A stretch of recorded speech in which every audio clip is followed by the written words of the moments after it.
വർഗീയവാദികൾക്ക് വിശ്വാസമൊന്നുമില്ല. വിശ്വാസം ഒരു ഉപകരണമായിട്ട് ഉപയോഗിക്കുന്നവരാണ് വർഗീയവാദികൾ.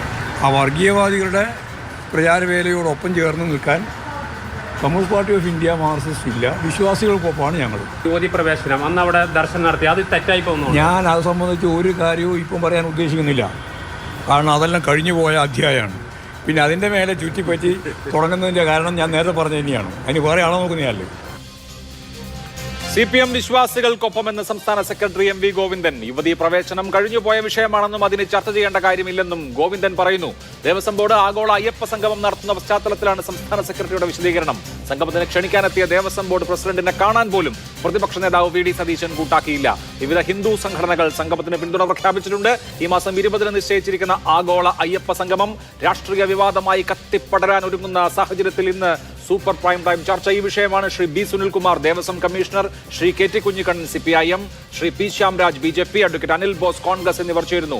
ആദ്യം ശ്രീ KT കുഞ്ഞിക്കണ്ണൻ, ഇതുവരെയുള്ള ഇടതുപക്ഷത്തിന്റെ നിലപാട് ശബരിമല യുവതീ പ്രവേശന വിഷയത്തിൽ ഭരണഘടനയുടെ 14, 15, 21 അനുച്ഛേദങ്ങൾക്കനുസൃതമായി തുല്യത, വിവേചനരാഹിത്യം, അന്തസ്സോടെ ജീവിക്കാനുള്ള അവകാശം എന്നിവയിൽ അധിഷ്ഠിതമായി ഉള്ളതായിരുന്നുവെങ്കിൽ ഇപ്പോൾ അത് ആചാര സംരക്ഷണമായി മാറുന്നത് ഏത് പശ്ചാത്തലത്തിലാണ്? കോൺസ്റ്റിറ്റ്യൂഷണൽ മൊറാലിറ്റിക്കൊപ്പമാണ് ഞങ്ങൾ എന്ന് അന്ന് പറഞ്ഞിരുന്ന ആളുകൾക്ക് കോൺസ്റ്റിറ്റ്യൂഷണൽ മൊറാലിറ്റി കാലഹരണപ്പെട്ടുപോയി, കഴിഞ്ഞ കാര്യമാണെന്ന് തോന്നിത്തുടങ്ങിയത് ഏത് സാഹചര്യത്തിലാണ്?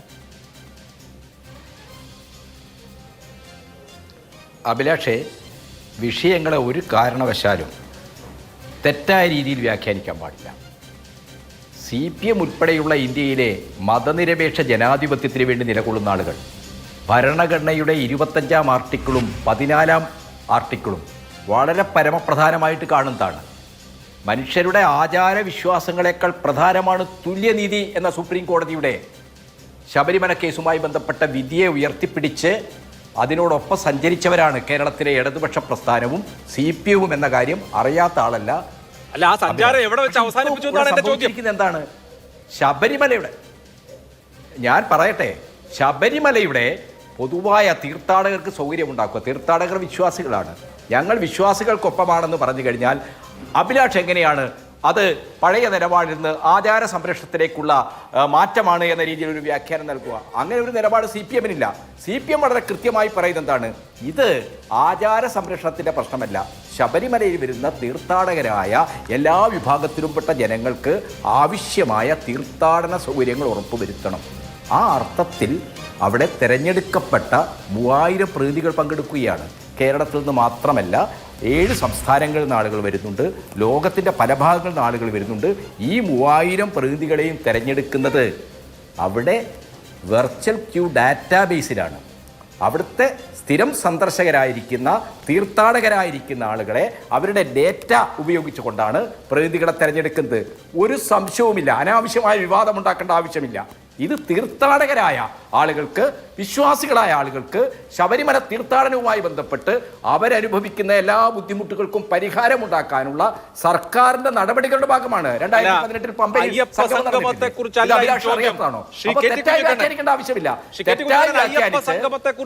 ചോദ്യം. യുവതീ പ്രവേശനവുമായി ബന്ധപ്പെട്ട നിലപാട് മാറ്റിയോ എന്ന് ചോദിക്കുമ്പോൾ CPM സംസ്ഥാന സെക്രട്ടറി പറഞ്ഞത് അതിൽ ചുറ്റിത്തിരേണ്ട, അതൊക്കെ കഴിഞ്ഞുപോയ അധ്യായമാണ് എന്നുള്ളതാണ്. തുല്യത, തുല്യനീതി, തുല്യാവസരം എന്നുള്ളത് എങ്ങനെയാണ് കഴിഞ്ഞുപോയ അധ്യായമായി മാറുന്നത് എന്നുള്ളതാണ് എന്റെ ചോദ്യത്തിന്റെ ക്രക്സ്. ഒന്നാമത്തേത്. രണ്ടാമത്തേത്, ഇന്നലെ ദേവസ്വം ബോർഡ് പ്രസിഡന്റിനോട് ഈ കാര്യം ചോദിച്ചപ്പോൾ അദ്ദേഹം പറഞ്ഞത് ശബരിമലയിലെ ആചാരാനുഷ്ഠാനങ്ങളെ കുറിച്ച് സുപ്രീം കോടതിയെ ബോധിപ്പിക്കുമെന്നുള്ളതാണ്. VS അച്യുതാനന്ദൻ സർക്കാരിന്റെ കാലത്തും പിണറായി വിജയൻ സർക്കാരിന്റെ കാലത്തും ദേവസ്വം ബോർഡുകൾ, അതായത് ഇടതുപക്ഷത്തിന്റെ നോമിനികൾ ഉള്ള ദേവസ്വം ബോർഡുകൾ യുവതീ പ്രവേശനം വേണമെന്ന നിലപാട് സ്വീകരിച്ചിരുന്നുവെങ്കിൽ ഇപ്പോ അതിൽ നിന്ന് മലക്കം മറിഞ്ഞ് യുവതീ പ്രവേശനം വേണ്ട, ആചാരമാണ് മുഖ്യമെന്ന നിലപാടെടുക്കാൻ പോകുന്നത് എന്തുകൊണ്ടാണ് എന്നുള്ളതാണ് സംശയം. അല്ല, ഈ അയ്യപ്പ സംഘവുമായി ബന്ധപ്പെട്ട് നടക്കുന്ന ഒരു സംവാദത്തെ, അതുമായി ബന്ധപ്പെട്ട് നടക്കേണ്ട യഥാർത്ഥമായ പ്രശ്നങ്ങളെ അട്ടിമറിക്കുകയാണ് അഭിലാഷ് ഉൾപ്പെടെയുള്ള മാധ്യമപ്രവർത്തകർ ചെയ്യുന്നത്. ഇവിടെ പ്രശാന്ത് പറഞ്ഞ എന്താണ്? ഒരു ചോദ്യത്തിന് ഉത്തരമായിട്ട് അദ്ദേഹം പറഞ്ഞ എന്താണ്? വിശ്വാസ സംരക്ഷണം, ആചാര സംരക്ഷണം എന്ന് പൊതുവായി പറയുക ചെയ്ത് സർക്കാരിൻ്റെ നിലപാടാണോ ഇതെന്ന് ചോദിച്ചപ്പോൾ ഞങ്ങൾ അങ്ങനെ ഈ കാര്യത്തിൽ സർക്കാരിനെ സമീപിച്ചിട്ടില്ല, അത് നിങ്ങൾ സർക്കാരോട് ചോദിക്കണം. സർക്കാർ നയിക്കുന്നത് CPM ആണ്, സർക്കാർ ഇടതുപക്ഷ ജനാധിപത്യ മുന്നണിയാണ്. ഈ കാര്യത്തിൽ ഇടതുപക്ഷ ജനാധിപത്യ മുന്നണിക്ക് പ്രഖ്യാപിത നിലപാടുണ്ട്. ആ വിഷയങ്ങൾ ഈ അയ്യപ്പ സംഘവുമായി ബന്ധപ്പെടുത്തി ചർച്ച ചെയ്യേണ്ടതല്ല. ഇത് ശബരിമലയുടെ പൊതുവായ അടിസ്ഥാന സൗകര്യ വികസനം ഉൾപ്പെടെ തീർത്ഥാടകർക്ക് സമാശ്വാസകരമായ തീർത്ഥാടനം ഉറപ്പുവരുത്താനുള്ള ഒരു നടപടിയുടെ ഭാഗമാണ്. ആഗോളതലത്തിലുള്ള വിശ്വാസി സമൂഹത്തെ, അതും അവിടെ സ്ഥിരമായി സന്ദർശിക്കുന്ന ആളുകളുടെ വെർച്വൽ ക്യൂ ഡാറ്റ അനുസരിച്ച് പ്രതിനിധികളെ സംഘടിപ്പിച്ച് നടത്തുന്നത്. അതിനകത്ത് വെറുതെ മഷി ഒഴിക്കണ്ട, കലക്കാൻ ആരും ശ്രമിക്കേണ്ട. പിണറായി സർക്കാരിന്റെ കാലത്തും ഇടതുപക്ഷത്തിന്റെ നോമിനികൾ ഉള്ള ഇടതുപക്ഷം നയിച്ചിരുന്ന ദേവസ്വം ബോർഡുകൾക്ക് സർക്കാരിന്റെ അതേ നിലപാടായിരുന്നു. ശബരിമല സ്ത്രീ പ്രവേശനം പാടില്ല എന്നുള്ളതായിരുന്നു ഉമ്മൻചാണ്ടി സർക്കാരിന്റെ കാലത്തെ ദേവസ്വം ബോർഡിന്റെ നിലപാടെങ്കിൽ അതിന് ശേഷം പ്രയാറിന്റെ ദേവസ്വം ബോർഡ് മാറിയതിനു ശേഷം അതിനനുഗുണമായ നിലപാട്, അതായത് യുവതീ പ്രവേശം വേണമെന്ന നിലപാട്, തുല്യതയിൽ അധിഷ്ഠിതമായ നിലപാട് ദേവസ്വം ബോർഡ് സ്വീകരിച്ചു. അതിനു മുമ്പ് VS സർക്കാരിന്റെ കാലത്തെ ദേവസ്വം ബോർഡ് സമാനമായ സമീപനമാണ് സ്വീകരിച്ചിട്ടുള്ളത്. ഇപ്പോൾ എന്താണ് അക്കാര്യത്തിലൊരു മാറ്റം? പോട്ടെ, എല്ലാം പോവട്ടെ, CPM-ന്റെ സംസ്ഥാന സെക്രട്ടറിയുടെ യുവതീ പ്രവേശനത്തിൽ നിങ്ങൾ നിലപാട് മാറ്റിയോ എന്ന് ചോദിക്കുമ്പോൾ വിശ്വാസികൾക്കൊപ്പമാണ് CPM. യുവതീ പ്രവേശനം ഇപ്പോൾ ചർച്ച ചെയ്യേണ്ട വിഷയമല്ല, അതൊക്കെ കഴിഞ്ഞുപോയ അധ്യായമാണ് എന്നാണ് അദ്ദേഹത്തിന്റെ മറുപടി. ഞങ്ങൾക്ക് ഭരണഘടനാപരമായ ആളുകളുടെ, ജനങ്ങളുടെ തുല്യാവകാശത്തിലുള്ള ആ നിലപാടിൽ ഒരു മാറ്റവുമില്ല, അതുണ്ടാവുകയുമില്ല, അതായിരിക്കും ഞങ്ങളുടെ നിലപാട് എന്ന് പറയുന്നതിന് CPM സംസ്ഥാന സെക്രട്ടറിക്ക് അങ്ങനെയാണെങ്കിൽ എന്താണ് തടസ്സം? അല്ല, അത് അയ്യപ്പ സംഗമം പോലുള്ള ഒരു പ്രത്യേക വിഷയത്തിൽ അനാവശ്യമായ മറ്റ് വിഷയങ്ങൾ കൊണ്ടുവരുന്നതിനെയാണ് മാധ്യമങ്ങളുടെ കുത്തിത്തിരിപ്പ് എന്ന് പറയുന്നത്. അഭിലാഷേ, മാധ്യമങ്ങൾ ഈ വിഷയത്തിൽ യുവതീ പ്രവേശനത്തെ കൂട്ടിക്കെട്ടേണ്ട പ്രശ്നമേയില്ല. യുവതീ പ്രവേശനം സുപ്രീം കോടതിയുടെ വിധിയാണ്, അത് കോടതിയിൽ നിൽക്കുന്ന ഒരു വ്യവഹാരമാണ്. ആ വ്യവഹാരത്തിന്റെ മുകളിൽ തീരുമാനമുണ്ടാകും. ഈ കാര്യത്തിൽ CPM-ഉം ഇടതുപക്ഷ ജനാധിപത്യ മുന്നണിയും കൃത്യമായ നിലപാട് സ്വീകരിച്ചിട്ടുണ്ട്. അഭിലാഷ് ഉൾപ്പെടെയുള്ള കേരളത്തിലെ എല്ലാ ആളുകൾക്കും അതറിയാം. അപ്പോൾ ഇവിടെ നടക്കുന്ന അയ്യപ്പ സംഘമാണ്, അതുമായി ബന്ധപ്പെടുത്തി ഈ വിഷയം ചർച്ച ചെയ്യേണ്ട എന്ന അസന്ദിഗ്ധമായ നിലപാടാണ്. നിങ്ങളുടെ മാധ്യമങ്ങളുടെ കുത്തിത്തിരിപ്പ് മനസ്സിലായിക്കൊണ്ടുള്ള മറുപടിയാണ് ഗോവിന്ദ മാഷ് പറഞ്ഞത്. അത് ഭരണഘടനയുടെ 14-ാം ആർട്ടിക്കിളോ തുല്യനീതിയോ ഒന്നും നിഷേധിക്കുന്ന ഒന്നേയല്ല. അങ്ങനെ വ്യാഖ്യാനിക്കണ്ട, അങ്ങനെയല്ല. പക്ഷേ ഈ വിഷയത്തിൽ നിങ്ങൾ എന്തിനാണ് അയ്യപ്പ സംഗമത്തിന്റെ വിഷയത്തിലേക്ക് സൗകര്യങ്ങൾ ഉറപ്പുവരുത്തുന്നതിന് കൂടുതൽ സൗകര്യങ്ങൾ എന്തൊക്കെയാണ് വേണ്ടത് എന്ന് ആലോചിക്കുന്നതിന് വേണ്ടി ഒരു സംഗമം നടത്തുന്നതിന് ഒരു കുഴപ്പമില്ല. ഞാനതൊരു നിലപാടായി പറയാണ്, ഒരു കുഴപ്പമില്ല, അതിലൊരു അപാകവുമില്ല. അത് ഇടതുപക്ഷ സർക്കാരിനോ UDF സർക്കാരിനോ BJP സർക്കാരിനോ ഏത് സർക്കാരിനോ ചെയ്യാം. ആ സർക്കാർ വിശ്വാസികളുടെ സർക്കാർ ആകണമെന്ന് പോലുമില്ല. പക്ഷേ ഈ വിഷയത്തിലേക്ക് ഈ ചർച്ചയെ കൊണ്ടുവന്നിട്ടുള്ളത് ആരാണ്? ദേവസ്വം ബോർഡ് പ്രസിഡന്റാണ്. ഇന്നലെ വളരെ പ്രകടമായി ഞങ്ങൾക്ക് ശബരിമല സ്ത്രീ പ്രവേശന വിഷയത്തിലെ മുമ്പുള്ള നിലപാടല്ല ഇപ്പോഴത്തെ നിലപാട് എന്ന അസന്നിഗ്ധമായി വ്യക്തമാവുന്ന വിധത്തിൽ അദ്ദേഹം കാര്യങ്ങൾ പറഞ്ഞത്. ഒന്നാമത്തത്. രണ്ട്, ഇന്ന് CPM സംസ്ഥാന സെക്രട്ടറിക്ക് വിശദീകരിക്കാമായിരുന്നു, ഇത് യുവതീ പ്രവേശനവുമായി കൂട്ടിക്കെട്ടേണ്ടതല്ല, അക്കാര്യത്തിൽ ലിംഗനീതിക്ക് അനുസൃതമായ, ഭരണഘടനാ മൊറാലിറ്റിക്ക് അനുസൃതമായ നിലപാടാണ് ഞങ്ങളുടേത്, അത് വേറെ വിഷയമാണ്, ഇത് വേറെ വിഷയമാണ് എന്ന് പറയാമായിരുന്നു. അദ്ദേഹം അങ്ങനെയല്ല പറഞ്ഞത്. അദ്ദേഹം പറഞ്ഞത് വിശ്വാസികൾക്കൊപ്പമാണ് യുവതീ പ്രവേശം തുടങ്ങിയ കാര്യങ്ങളൊക്കെ അടഞ്ഞ അധ്യായമാണ്, കഴിഞ്ഞുപോയ അധ്യായമാണെന്നാണ്. അപ്പോൾ അതുകൊണ്ടാണ് എനിക്ക് ചോദ്യം ചോദിക്കേണ്ടി വരുന്നത്. ശ്രീ KT കുഞ്ഞിക്കണ്ണൻ, നിങ്ങൾ കഴിഞ്ഞ 1-ാം പിണറായി സർക്കാരിന്റെ കാലത്തെടുത്തിട്ടുള്ള നവോത്ഥാനപരമായ നിലപാട് എവിടെ പോയിന്ന്? അല്ല അഭിലാഷേ, നിങ്ങളുടെ ഉദ്ദേശം എന്താണെന്ന് മനസ്സിലാക്കിക്കൊണ്ട് നിങ്ങൾക്ക് ശക്തമായൊരു മറുപടി നൽകുകയാണ് ചെയ്തത്. ഗോവിന്ദ മാഷ് എവിടെയും പറഞ്ഞിട്ടില്ല ഞങ്ങളുടെ നവോത്ഥാനപരമായ കടമകൾ അവസാനിച്ചു, അതൊക്കെ അടഞ്ഞ അധ്യായമാണെന്ന് ഗോവിന്ദ മാഷ് എവിടെയും പറഞ്ഞില്ല. ഗോവിന്ദ മാഷ് പറഞ്ഞത് ഇതുമായി കൂട്ടിക്കുഴക്കണ്ട, യുവതീ പ്രവേശനം കഴിഞ്ഞ കാലത്ത് നമ്മൾ ചർച്ച ചെയ്താണ്, അതുമായി ബന്ധപ്പെട്ട വ്യവഹാരങ്ങൾ കോടതിയിൽ നിലനിൽക്കുകയാണ്. അതെന്താ അഭിലാഷിന് മനസ്സിലാകാത്തത്?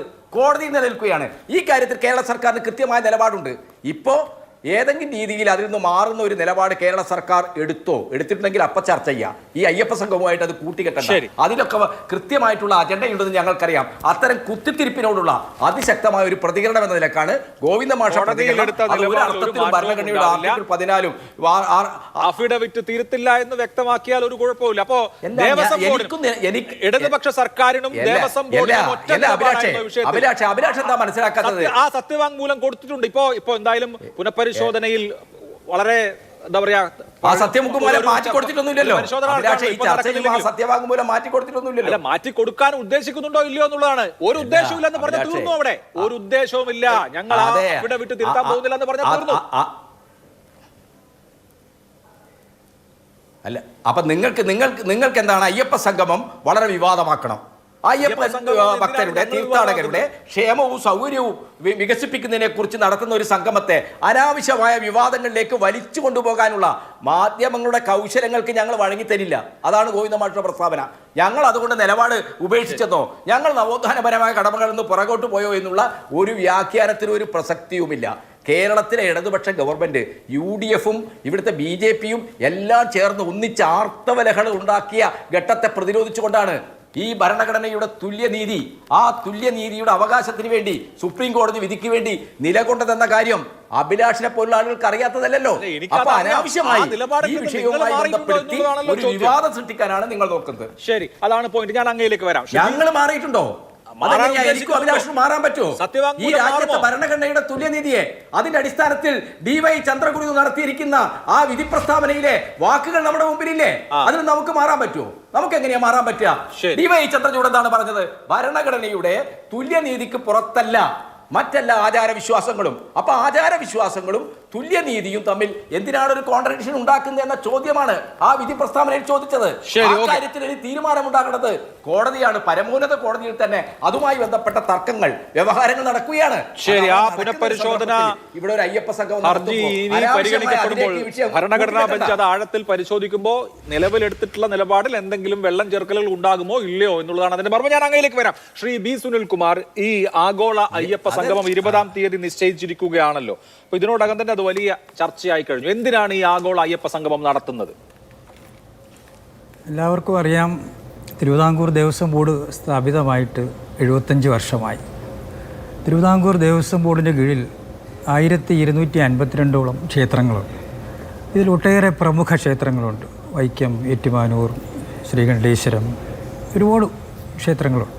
അപ്പോൾ ഈ കഴിഞ്ഞ 75 വർഷമായിട്ട് ക്ഷേത്രപരിപാലനത്തിനായി ദേവസ്വം ബോർഡ് ഒട്ടേറെ കാര്യങ്ങൾ ചെയ്തിട്ടുണ്ട്, ശബരിമല ഉൾപ്പെടെയുള്ള ക്ഷേത്രങ്ങൾ. അപ്പോൾ ശബരിമലയിൽ നിലവിലുള്ള അടിസ്ഥാന സൗകര്യങ്ങൾ എന്തൊക്കെയാണ്, അത് ഇനി ഏത് രീതിയിലൊക്കെ വികസിപ്പിക്കേണ്ടി വരും, ഇത്തരം കാര്യങ്ങളിൽ തീർത്ഥാടകരുടെ ഒരു അഭിപ്രായം സ്വരൂപിക്കുക എന്നത് മാത്രമാണ് ഈ സംഗമത്തിൻ്റെ ലക്ഷ്യമായിട്ട് ഉദ്ദേശിക്കുന്നത്. മറ്റ് ലക്ഷ്യങ്ങളൊന്നുമില്ല. ഇത് ഇൻഫ്രാസ്ട്രക്ചർ എങ്ങനെ മെച്ചപ്പെടുത്താം എന്നുള്ളതിന്റെ ആലോചനയാണ്, ഒരു ആധ്യാത്മിക സംഗമമല്ല. അല്ലല്ല, ഇൻഫ്രാസ്ട്രക്ചറുണ്ട്, സുരക്ഷിത തീർത്ഥാടനം, ഹരിത തീർത്ഥാടനം, ഒട്ടേറെ കാര്യങ്ങളുണ്ട് അതിൻ്റെ പിന്നിൽ.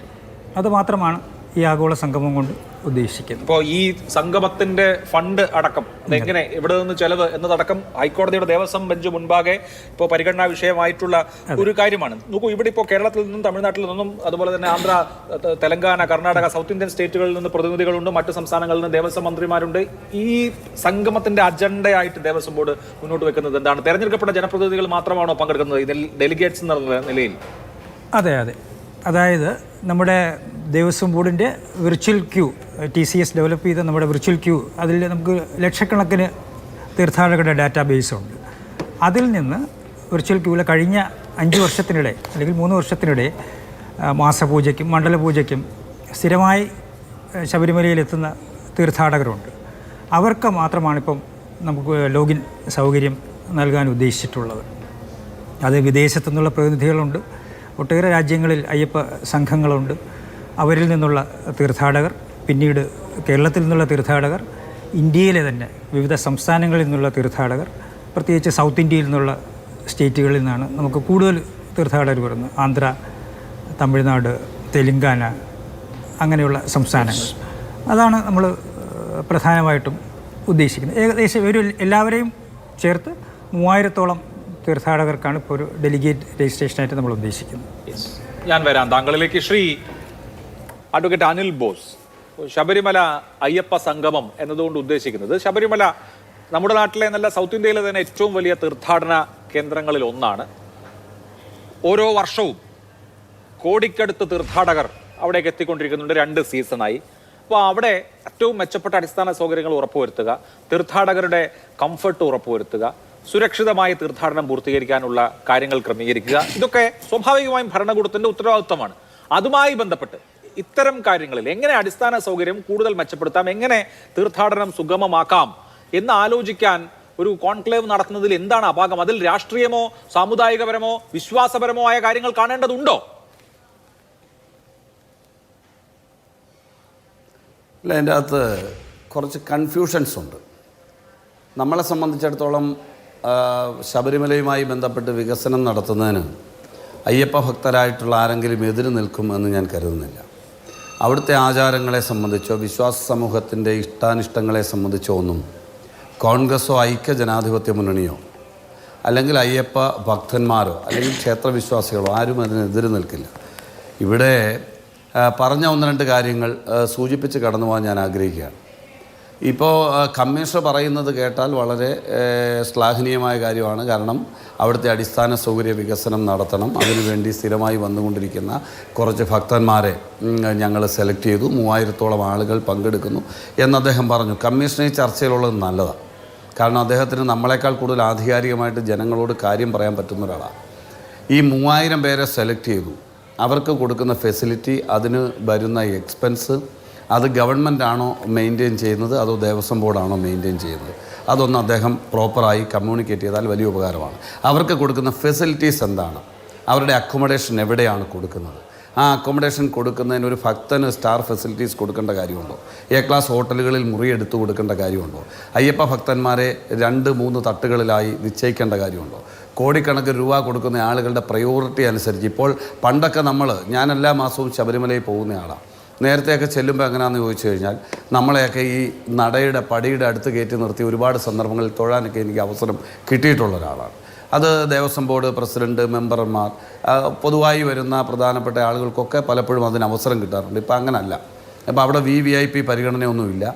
എല്ലാവരും ആ കമ്പിക്ക് വെളിയിൽ നിന്ന് തൊഴുതു പോകണം, അയ്യനെ കണ്ട് തൊഴുതു പോകണം എന്നതാണ് കീഴ്വഴക്കം. ഇവിടെ പുതിയൊരു കാറ്റഗറി പണത്തിൻ്റെ അടിസ്ഥാനത്തിൽ നിശ്ചയിക്കുന്നത് കാണാൻ കഴിയുന്നു, കേൾക്കാൻ കഴിയുന്നു. അത് സംബന്ധിച്ചൊക്കെ ഒരു ക്ലാരിറ്റി വരുത്താൻ കഴിയുന്ന ഒരാൾ കമ്മീഷണറാണല്ലോ, അദ്ദേഹം ഒന്ന് പറയട്ടെ.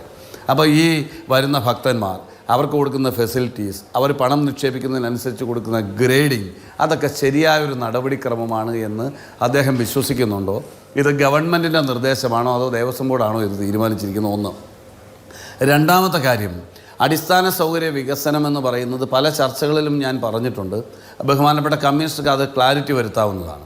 ലക്ഷക്കണക്കിന് ആളുകൾ വരുന്ന സ്ഥലമാണ് ശബരിമല സന്നിധാനം എന്ന് പറയുന്നത്. അവർക്ക് ഏത് വികസനത്തെക്കാൾ ഏറ്റവും പ്രധാനം പ്രാഥമികമായിട്ട് അവരുടെ കാര്യങ്ങൾ നടത്താനുള്ള സൗകര്യമാണ്, പ്രത്യേകിച്ച് സാനിറ്റേഷൻ സൗകര്യമാണ്. ഒരു ഗവൺമെൻറ്റിന് വിശ്വാസ സമൂഹത്തോട് ഇഷ്ടമാണ്, ശബരിമലയോട് ഇഷ്ടമാണ് എന്ന് പറഞ്ഞാൽ ഏറ്റവും കൂടുതൽ കെയർ ചെയ്യേണ്ടത് എവിടെയാണ്? ഏറ്റവും കൂടുതൽ കെയറിങ് കൊടുക്കേണ്ടത് മാലിന്യ നിർമ്മാർജ്ജനത്തിനാണ്, സാനിറ്റേഷൻ ഫെസിലിറ്റിക്കാണ്. ഈ ഗവൺമെൻറ് ഇത്രയധികം ആത്മാർത്ഥതയുണ്ടെങ്കിൽ എത്ര കോടി രൂപയാണ് ഇപ്പോൾ സാനിറ്റേഷൻ സൗകര്യത്തിന് ദേവസ്വം ബോർഡിന് തരേണ്ടിയിരുന്നത്? ഞാൻ മനസ്സിലാക്കുന്നത് മൊത്തം 4.5 കോടിയുടെ പ്രോജക്റ്റാണ്. അതിൽ 2.25 കോടി രൂപ കേരള ഗവൺമെൻറ് തരണമെന്നാണ്. ഇപ്പോൾ ഒരു സംഗമം നടക്കാൻ പോവുകയാണല്ലോ. ആ സംഗമത്തിന് മുന്നൊരുക്കമെന്നുള്ള നിലയിൽ ഇത് പൂർത്തിയാക്കാമല്ലോ. തീർത്ഥാടനം ഇനി വൃശ്ചിക മാസത്തിലേക്കൊക്കെ വരുമ്പോൾ വളരെയധികം ആളുകൾ, ഇനിയിപ്പോൾ ഈ തന്നെ നാളെയും മറ്റന്നാളുമായി അവിടെ ആയിരക്കണക്കിന് ആളുകൾ, ഞാൻ ഉൾപ്പെടെ പോകുന്നതാണ്. അപ്പോൾ ലക്ഷോപലക്ഷം ആളുകൾ വരും. തിരുവോണം തൊഴാനും ഉത്രാട തൊഴാനും ഒക്കെ ആയിട്ട് ആളുകൾ വരുന്നതാണ്. അപ്പോൾ ഈ സൗകര്യങ്ങൾ ഇപ്പോൾ ഈ ആഗോള സംഗമത്തിൻ്റെ പശ്ചാത്തലത്തിൽ ഏറ്റവും പ്രാഥമികം ഒരുക്കേണ്ട കാര്യം അതാണല്ലോ. അങ്ങനെ കൊടുക്കേണ്ട കാര്യത്തിൽ പിന്നെ ഈ സാനിറ്റേഷൻ സൗകര്യത്തിന് 4.5 കോടി രൂപ നീക്കി വെച്ചു എന്ന് ഞാൻ മനസ്സിലാക്കുന്നു. കമ്മീഷണർക്ക് തിരുത്താം, നിഷേധിക്കാം. അതിന് ഗവൺമെൻറ്റിൻ്റെ വിഹിതം 2.25 കോടിയാണ്. തന്നിട്ടുണ്ടോ? ഈ ഗവൺമെൻറ് തന്നിട്ടുണ്ടോ? കമ്മീഷണർക്ക് ക്ലാരിറ്റി വരുത്താവുന്നതാണ്. അതുപോലെ തന്നെ തുറവൂർ മുതൽ പിന്നെ തിരുവനന്തപുരം വരെ തീരദേശ പാതയുടെ വികസനവുമായി, ദേശീയ പാതയുടെ വികസനവുമായി ബന്ധപ്പെട്ട് സ്ഥലം വിട്ടുകൊടുത്തിരുന്നു, ദേവസ്വത്തിൻ്റെ ഭൂമി വിട്ടുകൊടുത്തിരുന്നു. അങ്ങനെ ഭൂമി വിട്ടുകൊടുത്തിരുന്നതിൽ കമ്മീഷൻ ഈ ചർച്ചയിലുള്ളത് നന്നായി. ഞാൻ ചോദിക്കാൻ ആഗ്രഹിക്കുന്നു, ഞാൻ മനസ്സിലാക്കുന്ന 130 കോടി രൂപ ഭൂമി വിനിയോഗവുമായി ബന്ധപ്പെട്ട്, ഭൂമി ഏറ്റെടുക്കലുമായി ബന്ധപ്പെട്ട് ദേവസ്വം ബോർഡിന് ഈ ഗവൺമെൻറ് കൊടുക്കാനുണ്ട്. അതിന് വളരെ കൃത്യമായി ഞാൻ പറയട്ടെ, 2024 സെപ്റ്റംബർ 3-ാം തീയതി ഹൈക്കോടതിയുടെ ഉത്തരവുണ്ട് ദേവസ്വം ബോർഡിന് ഈ പണം കൊടുക്കണം എന്ന്.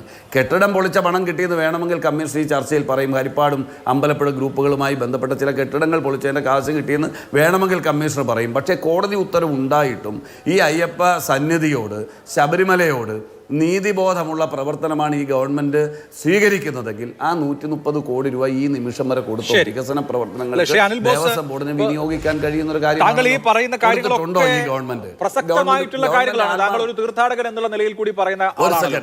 ഇത് വളരെ പ്രസക്തമായ കാര്യങ്ങളാണ്. അപ്പോൾ അവിടെ എന്റെ ഒരു ചോദ്യം, ഇതുപോലെയുള്ള കാര്യങ്ങൾ ചർച്ച ചെയ്യാൻ വേണ്ടിയിട്ടല്ലേ ഒരു കോൺക്ലേവ്, ഒരു അയ്യപ്പ സംഗമം നടക്കുന്നത്? അപ്പൊ ഇത് അവിടെ പറയേണ്ടതല്ലേ? അപ്പൊ അതിൽ എന്തുകൊണ്ടാണ് സഹകരിക്കാൻ ഉദ്ദേശിക്കുന്നത്? ഇതുപോലെയുള്ള കാര്യങ്ങൾ ചർച്ച ചെയ്യാനല്ലേ അവിടെ അയ്യപ്പ സംഗമം നടത്തുന്നത്? അപ്പൊ അത് പങ്കെടുക്കണ്ടേ, പിന്തുണയ്ക്കണ്ടേ? ഒരു മിനിറ്റ് ഞാനൊന്ന് പ്ലീസ് എനിക്ക് കംപ്ലീറ്റ് ചെയ്യാൻ അവസരം എന്താ. ഞാൻ പറയുന്നത് ഈ രണ്ട് കാര്യങ്ങൾ ഞാൻ പ്രധാനമായി ഒരു ഗവൺമെൻറ്റിൻ്റെ ഇച്ഛാശക്തിയും ഗവൺമെൻറ്റിൻ്റെ വിശ്വാസ സമൂഹത്തോടുള്ള പ്രതിബദ്ധതയുമാണെങ്കിൽ പ്രാഥമികമായി ചെയ്യേണ്ട നടപടിക്രമങ്ങളിൽ രണ്ടിനം മാത്രം ഞാൻ ചൂണ്ടിക്കാണിച്ചതാണ്. മറ്റൊന്ന് ഞാൻ പറയാൻ ആഗ്രഹിക്കുന്നത് ദേവസ്വം കമ്മീഷൻ നിഷേധിക്കുമെന്ന് ഞാൻ കരുതുന്നില്ല. ദേവസ്വം ബോർഡിൻ്റെ അക്കൗണ്ട്സ് ഓഫീസർ ഇറക്കിയിട്ടുള്ള സർക്കുലർ ഉണ്ട്. ഇപ്പോൾ ഓണം പ്രമാണിച്ച് അഡ്വാൻസ് കൊടുക്കുന്നതിന് വേണ്ടി ദേവസ്വം ബോർഡിൽ പണമില്ല. അതുകൊണ്ട് 1253 ക്ഷേത്രങ്ങളുടെ കാര്യം ഇവിടെ പറഞ്ഞല്ലോ, അത്രയും ക്ഷേത്രങ്ങളുടെയും കാണിക്ക പൊട്ടിച്ച് ഇമ്മീഡിയറ്റ് ആയിട്ട് ഈ പണം ദേവസ്വം ബോർഡിൽ എത്തിക്കണം. ജീവനക്കാർക്ക് അഡ്വാൻസ് കൊടുക്കാനാണെന്ന് പറഞ്ഞു. അപ്പോൾ ജീവനക്കാർക്ക് ഓണം അഡ്വാൻസ് കൊടുക്കാൻ പണമില്ലാത്ത ശബരിമലയിൽ അത് നിയന്ത്രിക്കും ദേവസ്വം ബോർഡ് ഈ പറയുന്ന വലിയൊരു ആഘോഷത്തിന് എങ്ങനെയാണ് പണം സമാഹരിക്കുന്നത്? എങ്ങനെയാണ് ഈ 3000-ലധികം വരുന്ന പ്രതിനിധികളെ അതിനെന്താണ് പണമാണോ പരിഗണന? അവർക്ക് കൊടുക്കുന്ന ഫെസിലിറ്റീസ്, അതിന് കൊടുക്കുന്ന കാര്യങ്ങൾ, ഇതിനെ സംബന്ധിച്ച് കൃത്യമായ വ്യത്യസ്തമായ വീക്ഷണം ഉള്ളത് കൊണ്ടാണ് ഞങ്ങൾ പല ക്ലാരിറ്റി വരുത്തണമെന്ന് പറയുന്ന ഒരു കാര്യം. ഒന്ന്. രണ്ട്, കേരളത്തിൽ ഇത് നന്മയോടുകൂടി വിശ്വാസികൾക്ക് വേണ്ടി ചെയ്യാൻ പോകുന്ന പൊതു താല്പര്യമാണെങ്കിൽ കക്ഷി രാഷ്ട്രീയത്തിന് അതീതമായി എല്ലാ വിഭാഗം ആളുകളെ ഉൾക്കൊള്ളണ്ടേ? കേരളത്തിൻ്റെ പ്രതിപക്ഷ നേതാവിനെ ഇന്ന് വിളിക്കാൻ ചെന്നാൽ മതിയോ? കേരളത്തിലെ പ്രതിപക്ഷ നേതാവിനെ ഇന്ന് ദേവസ്വം ബോർഡ് പ്രസിഡന്റും മെമ്പർമാരും അവിടെ ചെന്ന് കണ്ട് ക്ഷണിക്കാൻ ചെന്നാൽ മതിയോ? അദ്ദേഹത്തെ ഉപരക്ഷാധികാരിയായി വെച്ചിട്ടുണ്ട്. അത് അദ്ദേഹം അറിയണ്ടേ? വെച്ചിട്ട് അറിയിക്കുമ്പോൾ അങ്ങോട്ട് ചെല്ലാനുള്ളതേ ഉള്ളൂ കേരളത്തിലെ പ്രതിപക്ഷം. ഞങ്ങൾ വിശ്വാസ സമൂഹത്തോടൊപ്പം നിൽക്കുന്നവരാണെന്നേ, ഞങ്ങൾ വിശ്വാസികളാണ്. അല്ലാതെ എം വി ഗോവിന്ദനെ പോലെയും കുഞ്ഞിക്കണ്ണനെ പോലെയും പിണറായി വിജയനെ പോലെയും പരസ്യമായി വിശ്വാസിയാണെന്ന് പറയാൻ ഭയമുള്ളവരല്ല. ഞങ്ങൾ പകൽ വെളിച്ചത്തിൽ അമ്പലത്തിൽ പോകുന്നവരും ഞങ്ങൾ ഇഷ്ടമുള്ള ദൈവങ്ങളെ പ്രാർത്ഥിക്കുന്നവരുമാണ് ഓരോ ആളുകളും. മനസ്സിലായില്ലേ? ഇവരങ്ങനല്ല. ഇവരാരും വിശ്വാസികളല്ലെന്ന് മാത്രമല്ല, ഇവർ ശബരിമല സന്നിധാനത്തെ പലവട്ടം, ഇപ്പോൾ 2ാം വട്ടമാണ് രാഷ്ട്രീയ അവസരമാക്കി വേദിയാക്കി ഉപയോഗിക്കുന്നത്. രാഷ്ട്രീയത്തിൽ തെരഞ്ഞെടുപ്പ് രാഷ്ട്രീയത്തിൻ്റെ ഭാഗമായി 2ാം വട്ടമാണ് ഇവർ ഉപയോഗിക്കുന്നത്. കുഞ്ഞിക്കണ്ണൻ ഇവിടെ പറഞ്ഞല്ലോ, ഞങ്ങൾ തുല്യതയ്ക്ക് വേണ്ടി നിൽക്കുന്നവരാണ്, ഞങ്ങൾ സമത്വത്തിന് വേണ്ടി നിൽക്കുന്നവരാണ്, ഞങ്ങൾ ഭരണഘടനയ്ക്കൊപ്പം നിൽക്കുന്നവരാണ്, പരമോന്നത നീതിന്യായ കോടതിയുടെ ഉത്തരവിന് വിധേയമായി നിൽക്കുന്നവരാണെന്ന് പറഞ്ഞല്ലോ. കുഞ്ഞിക്കണ്ണനോട് ഞാൻ ചോദിക്കാൻ ആഗ്രഹിക്കുന്നു, ഈ സുപ്രീം കോടതിയുടെ ഉത്തരവ് ഇപ്പോഴും ഉണ്ടല്ലോ, ആ ഉത്തരവാരും സ്റ്റേ ചെയ്തിട്ടില്ലല്ലോ. നിങ്ങൾ നവോത്ഥാന സമിതി ഉണ്ടാക്കി 50 കോടിയോളം രൂപയല്ലേ നിങ്ങൾ മുടക്കിയത്? ഈ നാട്ടിൽ ഡിവിഷൻ ഉണ്ടാക്കാൻ, ജനങ്ങൾക്കിടയിൽ ഡിവിഷൻ ഉണ്ടാക്കാൻ നിങ്ങൾ മുടക്കിയത് 50 കോടി രൂപയല്ലേ? ആ നവോത്ഥാന സദസ്സ് എവിടെ പോയി? നവോത്ഥാന സമിതി എവിടെ പോയി? നിങ്ങൾ പറയണം കേരളത്തിലെ പൊതുസമൂഹത്തോട്. സ്ത്രീകളെ വിലക്കിയിട്ടുണ്ടോ സുപ്രീം കോടതി? ഇല്ലല്ലോ. കയറ്റാനാണ് പറഞ്ഞിരിക്കുന്നത്, തുല്യതയാണ് പറഞ്ഞിരിക്കുന്നത്. അവർ കയറും അല്ലെ കയറ്റാൻ വാശിയോടുകൂടി പെരുമാറിയ നിങ്ങൾ എന്തുകൊണ്ടാണ് സ്ത്രീകൾ പ്രവേശിക്കുന്നതിന് ഒരു സ്റ്റേ ഇല്ലാഞ്ഞിട്ട് കയറ്റാനുള്ള നട്ടല് കാണിക്കാത്തത്? നിങ്ങൾക്ക് ആ നിലപാട് പറയാൻ എന്താ നിങ്ങൾക്കും ഗോവിന്ദനും പേടി? എന്താ? ഒരു സെക്കൻഡ് കൂടി, ഇവർക്ക് പേടി എന്തിനാണ്? 2019 പാർലമെന്റ് 2019 പാർലമെന്റ് തെരഞ്ഞെടുപ്പിന് ശേഷം ശബരിമല വിഷയത്തിൽ, സ്ത്രീ പ്രവേശനവുമായി ബന്ധപ്പെട്ട വിഷയത്തിൽ ഞങ്ങൾക്ക് തെറ്റുപറ്റി എന്ന് പറഞ്ഞുകൊണ്ട് CPM പ്രവർത്തകർ വീടാന്തരം കയറിയിറങ്ങിയത് എന്തിനാ? ഇവർ പറയണം ഇവരെ എക്കാലവും ഇങ്ങനെയാണെന്ന്. അവസരവാദികളാണ് കമ്മ്യൂണിസ്റ്റുകാർ,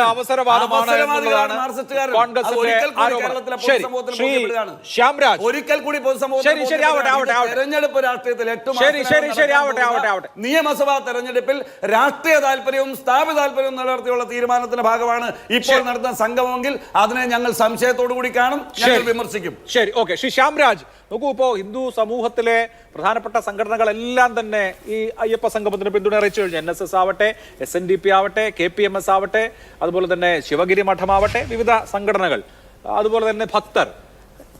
ഇൻഫ്രാസ്ട്രക്ചർ വർദ്ധിപ്പിക്കുക, നമ്മുടെ തീർത്ഥാടനത്തെ കൂടുതൽ സുഗമമാക്കുക എന്നുള്ളത് വിശ്വാസത്തിന്റെയും അവിശ്വാസത്തിന്റെയും പ്രശ്നമല്ലല്ലോ, അതൊരു ഉത്തരവാദിത്വത്തിന്റെ കാര്യമാണ്. എന്ന് മാത്രമല്ല, അങ്ങനെ ചെയ്യേണ്ടത് ആതിഥേയർ എന്നുള്ള നിലയിൽ, പ്രത്യേകിച്ച് ആഭ്യന്തര തീർത്ഥാടകർ ഒരുപാടുള്ള സാഹചര്യത്തിൽ ഒരു ഉത്തരവാദിത്വത്തിന്റെ ഒരു വലിയ പ്രശ്നം കൂടിയുണ്ട്. അപ്പൊ അത് ആ നിലയ്ക്ക് നടക്കുന്നതിനെ രാഷ്ട്രീയമായി കണ്ട് വിമർശിക്കേണ്ടതുണ്ടോ? BJP ഇക്കാര്യത്തിൽ ഇന്ന് PK കൃഷ്ണദാസ് ഒക്കെ എടുത്തിട്ടുള്ള സമീപനം കുറച്ച് മയപ്പെട്ടതാണ്. പക്ഷേ ഇതിനെ പൂർണ്ണമായും പിന്തുണയ്ക്കുകയാണെന്ന സമ്പൂർണ്ണ സമീപനം ഇതിനോടകം എടുത്തിട്ടില്ലെന്നാണ് ഞാൻ മനസ്സിലാക്കുന്നത്. എന്തുകൊണ്ട്? അഭിലാഷേ, എത്ര നിഷ്കളങ്കമായിട്ടുള്ള ചോദ്യമാണ്. നോക്കൂ, ശ്രീ പിണറായി വിജയൻ കേരളത്തിൻ്റെ മുഖ്യമന്ത്രിയാണ്, ശബരിമലയുടെ മുഖ്യ തന്ത്രിയൊന്നുമല്ല. നോക്കൂ, ഇവിടെ 3000 പേരെ ആന്ധ്രാപ്രദേശിൽ നിന്നും, തെലുങ്കാനയിൽ നിന്നും, തമിഴ്നാട്ടിൽ നിന്നും, കർണാടകത്തിൽ നിന്നും, കേരളത്തിൽ നിന്നൊക്കെ ആയിട്ട് 3000-ഓളം വരുന്ന ഭക്തരെ വിർച്വൽ ക്യൂവിൽ നിന്ന് സെലക്ട് ചെയ്യും എന്നാണ് ഇപ്പോൾ കമ്മീഷണർ തന്നെ പറഞ്ഞിട്ടുള്ളത്. എന്ന് വെച്ചാൽ അർത്ഥം എന്താണ്? ഭക്തരെ സെലക്ട് ചെയ്യുമെന്നാണ്. ഈ ഭക്തരുടെ സംഗമത്തെ ഉദ്ഘാടനം ചെയ്യാൻ വേണ്ടി ഇവർ ആദ്യം ക്ഷണിച്ചതാരെയാണ്? തമിഴ്നാടിന്റെ മുഖ്യമന്ത്രിയായിട്ടുള്ള സ്റ്റാലിനെ. അവര് ആ പാർട്ടിയിലെ ആളുകൾ തന്നെ ഈശ്വരവിശ്വാസികളല്ല എന്ന് മാത്രമല്ല സനാതനധർമ്മം ഉന്മൂലനം ചെയ്യേണ്ടതാണെന്ന് പറഞ്ഞിട്ടുള്ള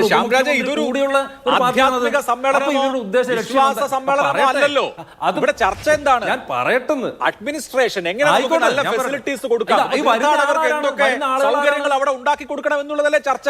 അത് ഉദ്ഘാടനം ചെയ്യുന്ന ആൾ വിശ്വാസിയാവണം എന്നുള്ള നിർബന്ധം ദൈവവിശ്വാസത്തെ കുറിച്ചുള്ള ചർച്ചയല്ലല്ലോ അത്. അഭിലാഷ് പ്രേക്ഷകരെ തെറ്റിദ്ധരിപ്പിക്കരുത്.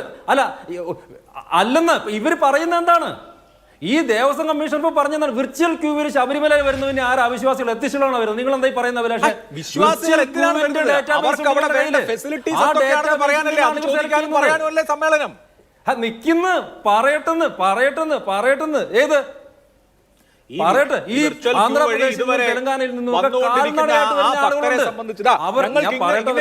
ഇങ്ങനെയൊക്കെയുള്ള ആവശ്യങ്ങൾ ഇവിടെ ഉണ്ട്. ഇവിടെ ഈ പ്രശ്നം ഇവിടെ നിലനിൽക്കുന്നുണ്ട്. ഈ പ്രശ്നങ്ങൾ പറയാനും ചർച്ച ചെയ്യാനും അത് പരിഹരിക്കാവുന്നതാണെങ്കിൽ പരിഹരിക്കാനും അല്ലേ, അല്ലാതെ അവരുടെ വിശ്വാസപരമായ സംശയ ദൂരീകരണത്തിനോ ആത്മീയ അന്വേഷണത്തിനോ അല്ലല്ലോ ഈ കോൺഫറൻസ്. അഡ്മിനിസ്ട്രേറ്റീവായി സർക്കാരിന് എന്തൊക്കെ കാര്യങ്ങൾ ചെയ്യാൻ പറ്റും, ദേവസ്വം ബോർഡിന് സംശയം ഉണ്ടെന്നേ. ഇല്ലില്ല, നിക്ക് അങ്ങനെയല്ലെന്ന്. അവിടെയാണ് ഞങ്ങളുടെ പ്രശ്നം എന്ന് പറയുന്നത്. അങ്ങനെയല്ല, അതാണ് ആ തരത്തിൽ അവർ അത്തരത്തിൽ അതിനെ ന്യായീകരിച്ച് കൊണ്ടുവരുന്നുള്ള മാത്രമേ ഉള്ളൂ. അത്തരത്തിലുള്ള ഒരു മുഖമൂടിയിൽ അവർ കൊണ്ടുവരുന്നു എന്നുള്ളത് മാത്രമേ ഉള്ളൂ. ഇതിപ്പോൾ സംഭവിച്ചിരിക്കുന്നത് CPM-ന് ഇവിടെ ഈ അയ്യപ്പ ഭക്തരെ ഒന്ന് മുതലെടുക്കണം, അല്ലെങ്കിൽ കേരളത്തിലെ ഹിന്ദു വിഭാഗത്തിൽപ്പെട്ട ആളുകളെ ഞങ്ങൾ നിങ്ങൾക്ക് വേണ്ടി എന്തെങ്കിലുമൊക്കെ ചെയ്തു എന്ന് വരുത്തി തീർക്കണം. അതിനു വേണ്ടിയിട്ടുള്ള ഇവരുടെ ഒരു കള്ളത്തരമാണെന്ന് ഇത്. അതിനെയാണ് ഞങ്ങൾ എതിർക്കുന്നത്.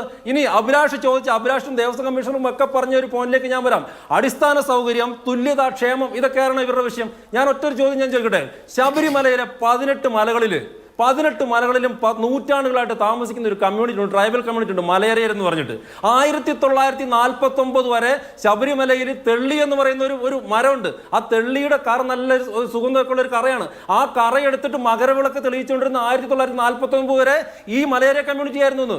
ശബരിമലയിൽ തേനഭിഷേകം നടത്തിക്കൊണ്ടിരുന്നത് ഈ മലയര കമ്മ്യൂണിറ്റി ആയിരുന്നു. എത്രയോ ദേവപ്രശ്നങ്ങൾ തെളിഞ്ഞിരുന്നു. ഈ കമ്മ്യൂണിറ്റിയും കൂടെ കൺസിഡർ ചെയ്യണമെന്ന് മാറി വരുന്ന ഏതെങ്കിലും ഒരു ദേവസ്വം കൺസിഡർ ചെയ്യാൻ വേണ്ടി തയ്യാറായോ? ഇനി നോക്കൂ, കഴിഞ്ഞ 3-4 വർഷങ്ങളായിട്ട് കാനനപാത പല സമയത്തായിട്ട് കൊട്ടിയടിച്ചുകൊണ്ടിരിക്കുകയാണ്. ഈ കാനനപാത കൊട്ടിയടിക്കുമ്പോഴുള്ള പ്രശ്നം എന്തറിയോ?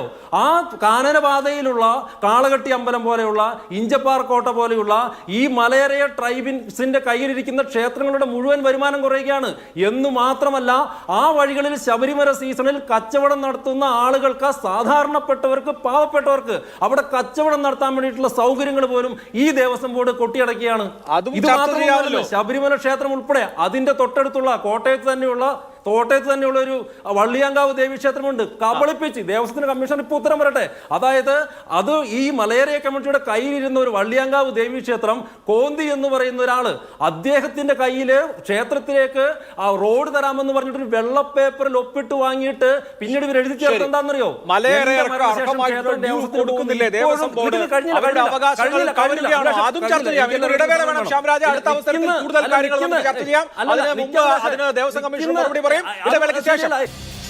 ചർച്ചയിലേക്ക് വീണ്ടും ശ്രീ B. സുനിൽകുമാർ. ഇപ്പോൾ ദേവസ്വം കമ്മീഷണറാണ് ഈ ചർച്ചയിൽ ഉയർന്ന ചോദ്യങ്ങൾ മുഴുവൻ. നിരവധിയുണ്ട്, നമുക്ക് ഓരോന്നോരോന്നാണ് അത് സ്പർശിച്ചു പോകും. ഒന്നാമത്തെ ഇവിടെ പ്രശ്നം ചൂണ്ടിക്കാണിച്ചത് എങ്ങനെ ഈ 3000 പേരെ അക്കോമഡേറ്റ് ചെയ്യും, ദേവസ്വം ബോർഡ് പ്രൊവൈഡ് ചെയ്യുമോ? രണ്ടാമത്തെ വിഷയം, എങ്ങനെ സാധാരണ ഭക്തരെയും കൂടുതൽ പണക്കാരായ ഭക്തരെയും നിങ്ങൾ ട്രീറ്റ് ചെയ്യും? രണ്ടുപേർക്കും ഒരേ തരത്തിലുള്ള സമീപനം കിട്ടുമോ? ഇതിന്റെ ചെലവ് ദേവസ്വം ബോർഡ് കൊടുക്കുമോ, കൊടുക്കാനുണ്ടോ? ഈ വിഷയങ്ങൾക്കുള്ള മറുപടി ആദ്യം. നമ്മളിപ്പോൾ ഈ സംഗമത്തിലേക്ക് ഏകദേശം 250ഓളം പ്രമുഖ വ്യക്തികളെ ക്ഷണിക്കുന്നുണ്ട്. അതിൽ വിവിധ സംസ്ഥാനങ്ങളിലെ 7 സംസ്ഥാനങ്ങളിലെ മുഖ്യമന്ത്രിമാർക്ക് ബഹുമാനപ്പെട്ട നമ്മുടെ മുഖ്യമന്ത്രി നേരിട്ട് കത്തയച്ചിട്ടുണ്ട്. അതിൽ തമിഴ്നാട് മുഖ്യമന്ത്രിയുടെ മറുപടി നമുക്ക് വന്നു കഴിഞ്ഞു.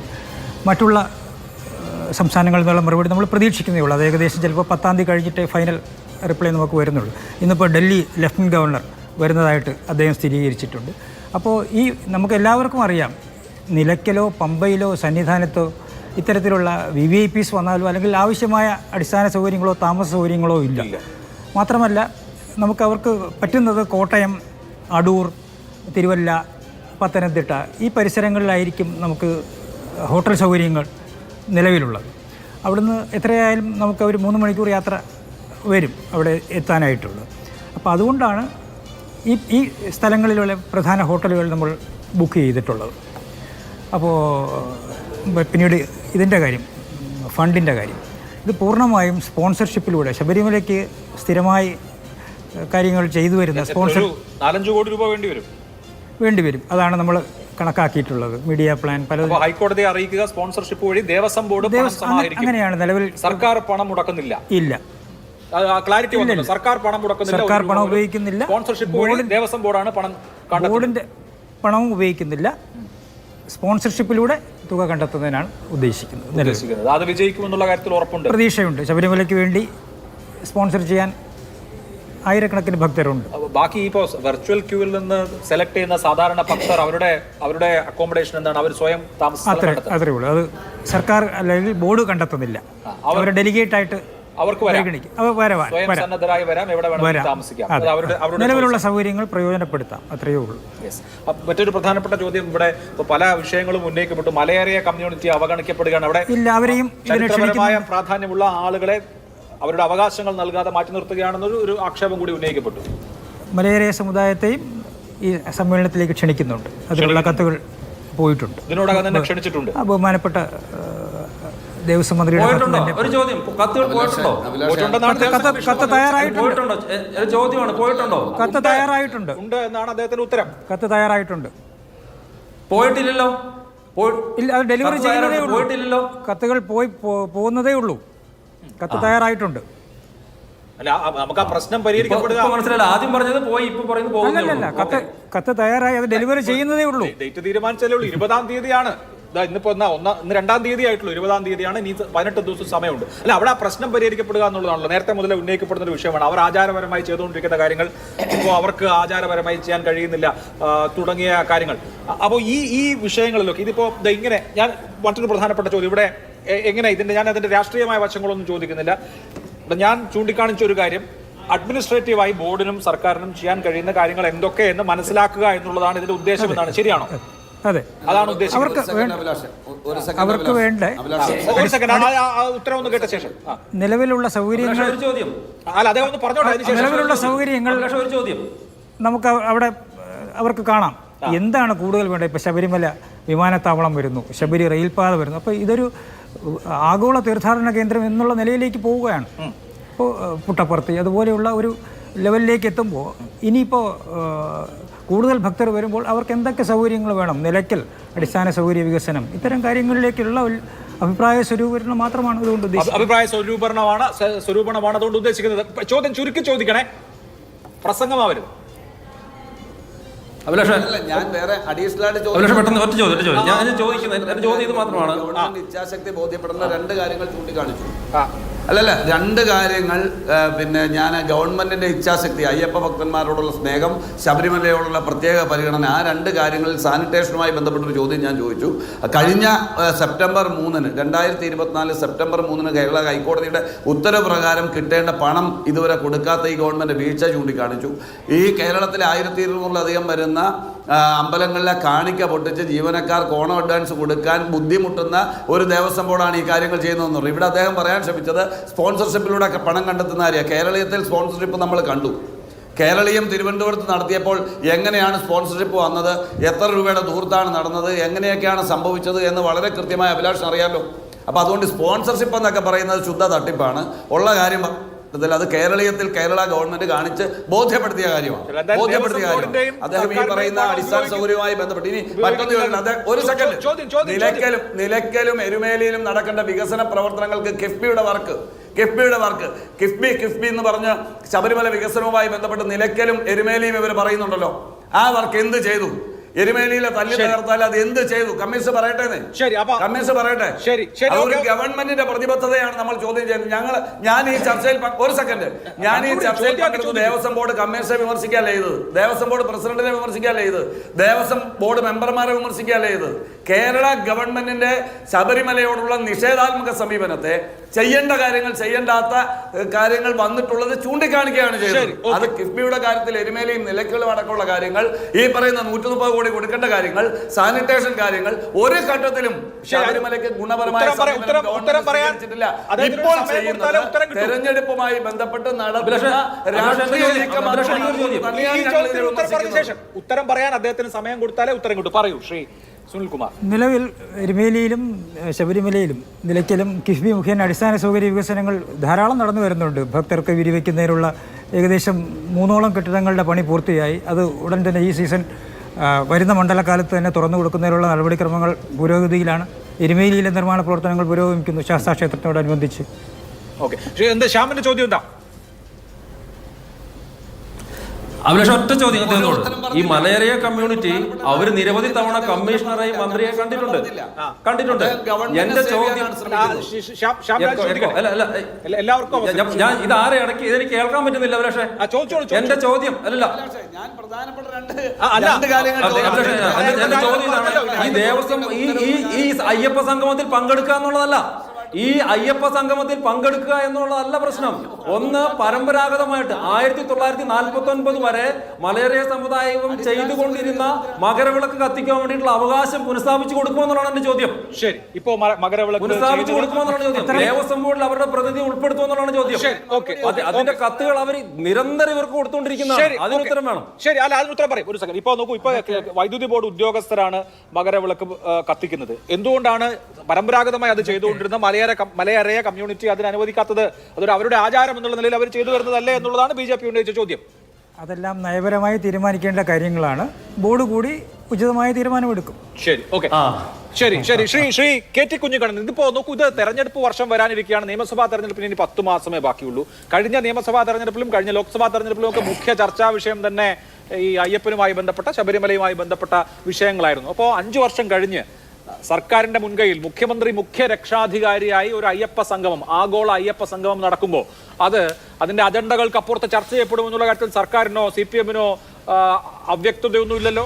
അഡ്മിനിസ്ട്രേറ്റീവായ കാര്യങ്ങൾക്ക് സർക്കാരിനെ ചെയ്യാൻ പറ്റുന്ന കാര്യങ്ങൾ ചെയ്യാൻ വേണ്ടിയിട്ടാണ് ഇതെന്ന് പറയാം. അതിനപ്പുറത്ത് തെരഞ്ഞെടുപ്പ് ഇയറിൽ ഒരു വലിയ ഗ്രാൻഡ് ആയിട്ടുള്ള അയ്യപ്പ മഹാസംഗമം നടത്തുമ്പോൾ അതിന് രാഷ്ട്രീയ വിവക്ഷകൾ ഉണ്ടാവും. ഇപ്പോ നിങ്ങൾക്ക് 5 കൊല്ലം മുമ്പ് വേണ്ടാതിരുന്ന അയ്യപ്പനെ വേണം തെരഞ്ഞെടുപ്പ് ജയിക്കണമെങ്കിൽ എന്നുള്ളത് കൊണ്ടാണെന്ന് ആക്ഷേപം വരും. ആ ആക്ഷേപം നിങ്ങൾ മുമ്പിൽ കാണുമല്ലോ സ്വാഭാവികമായിട്ടും.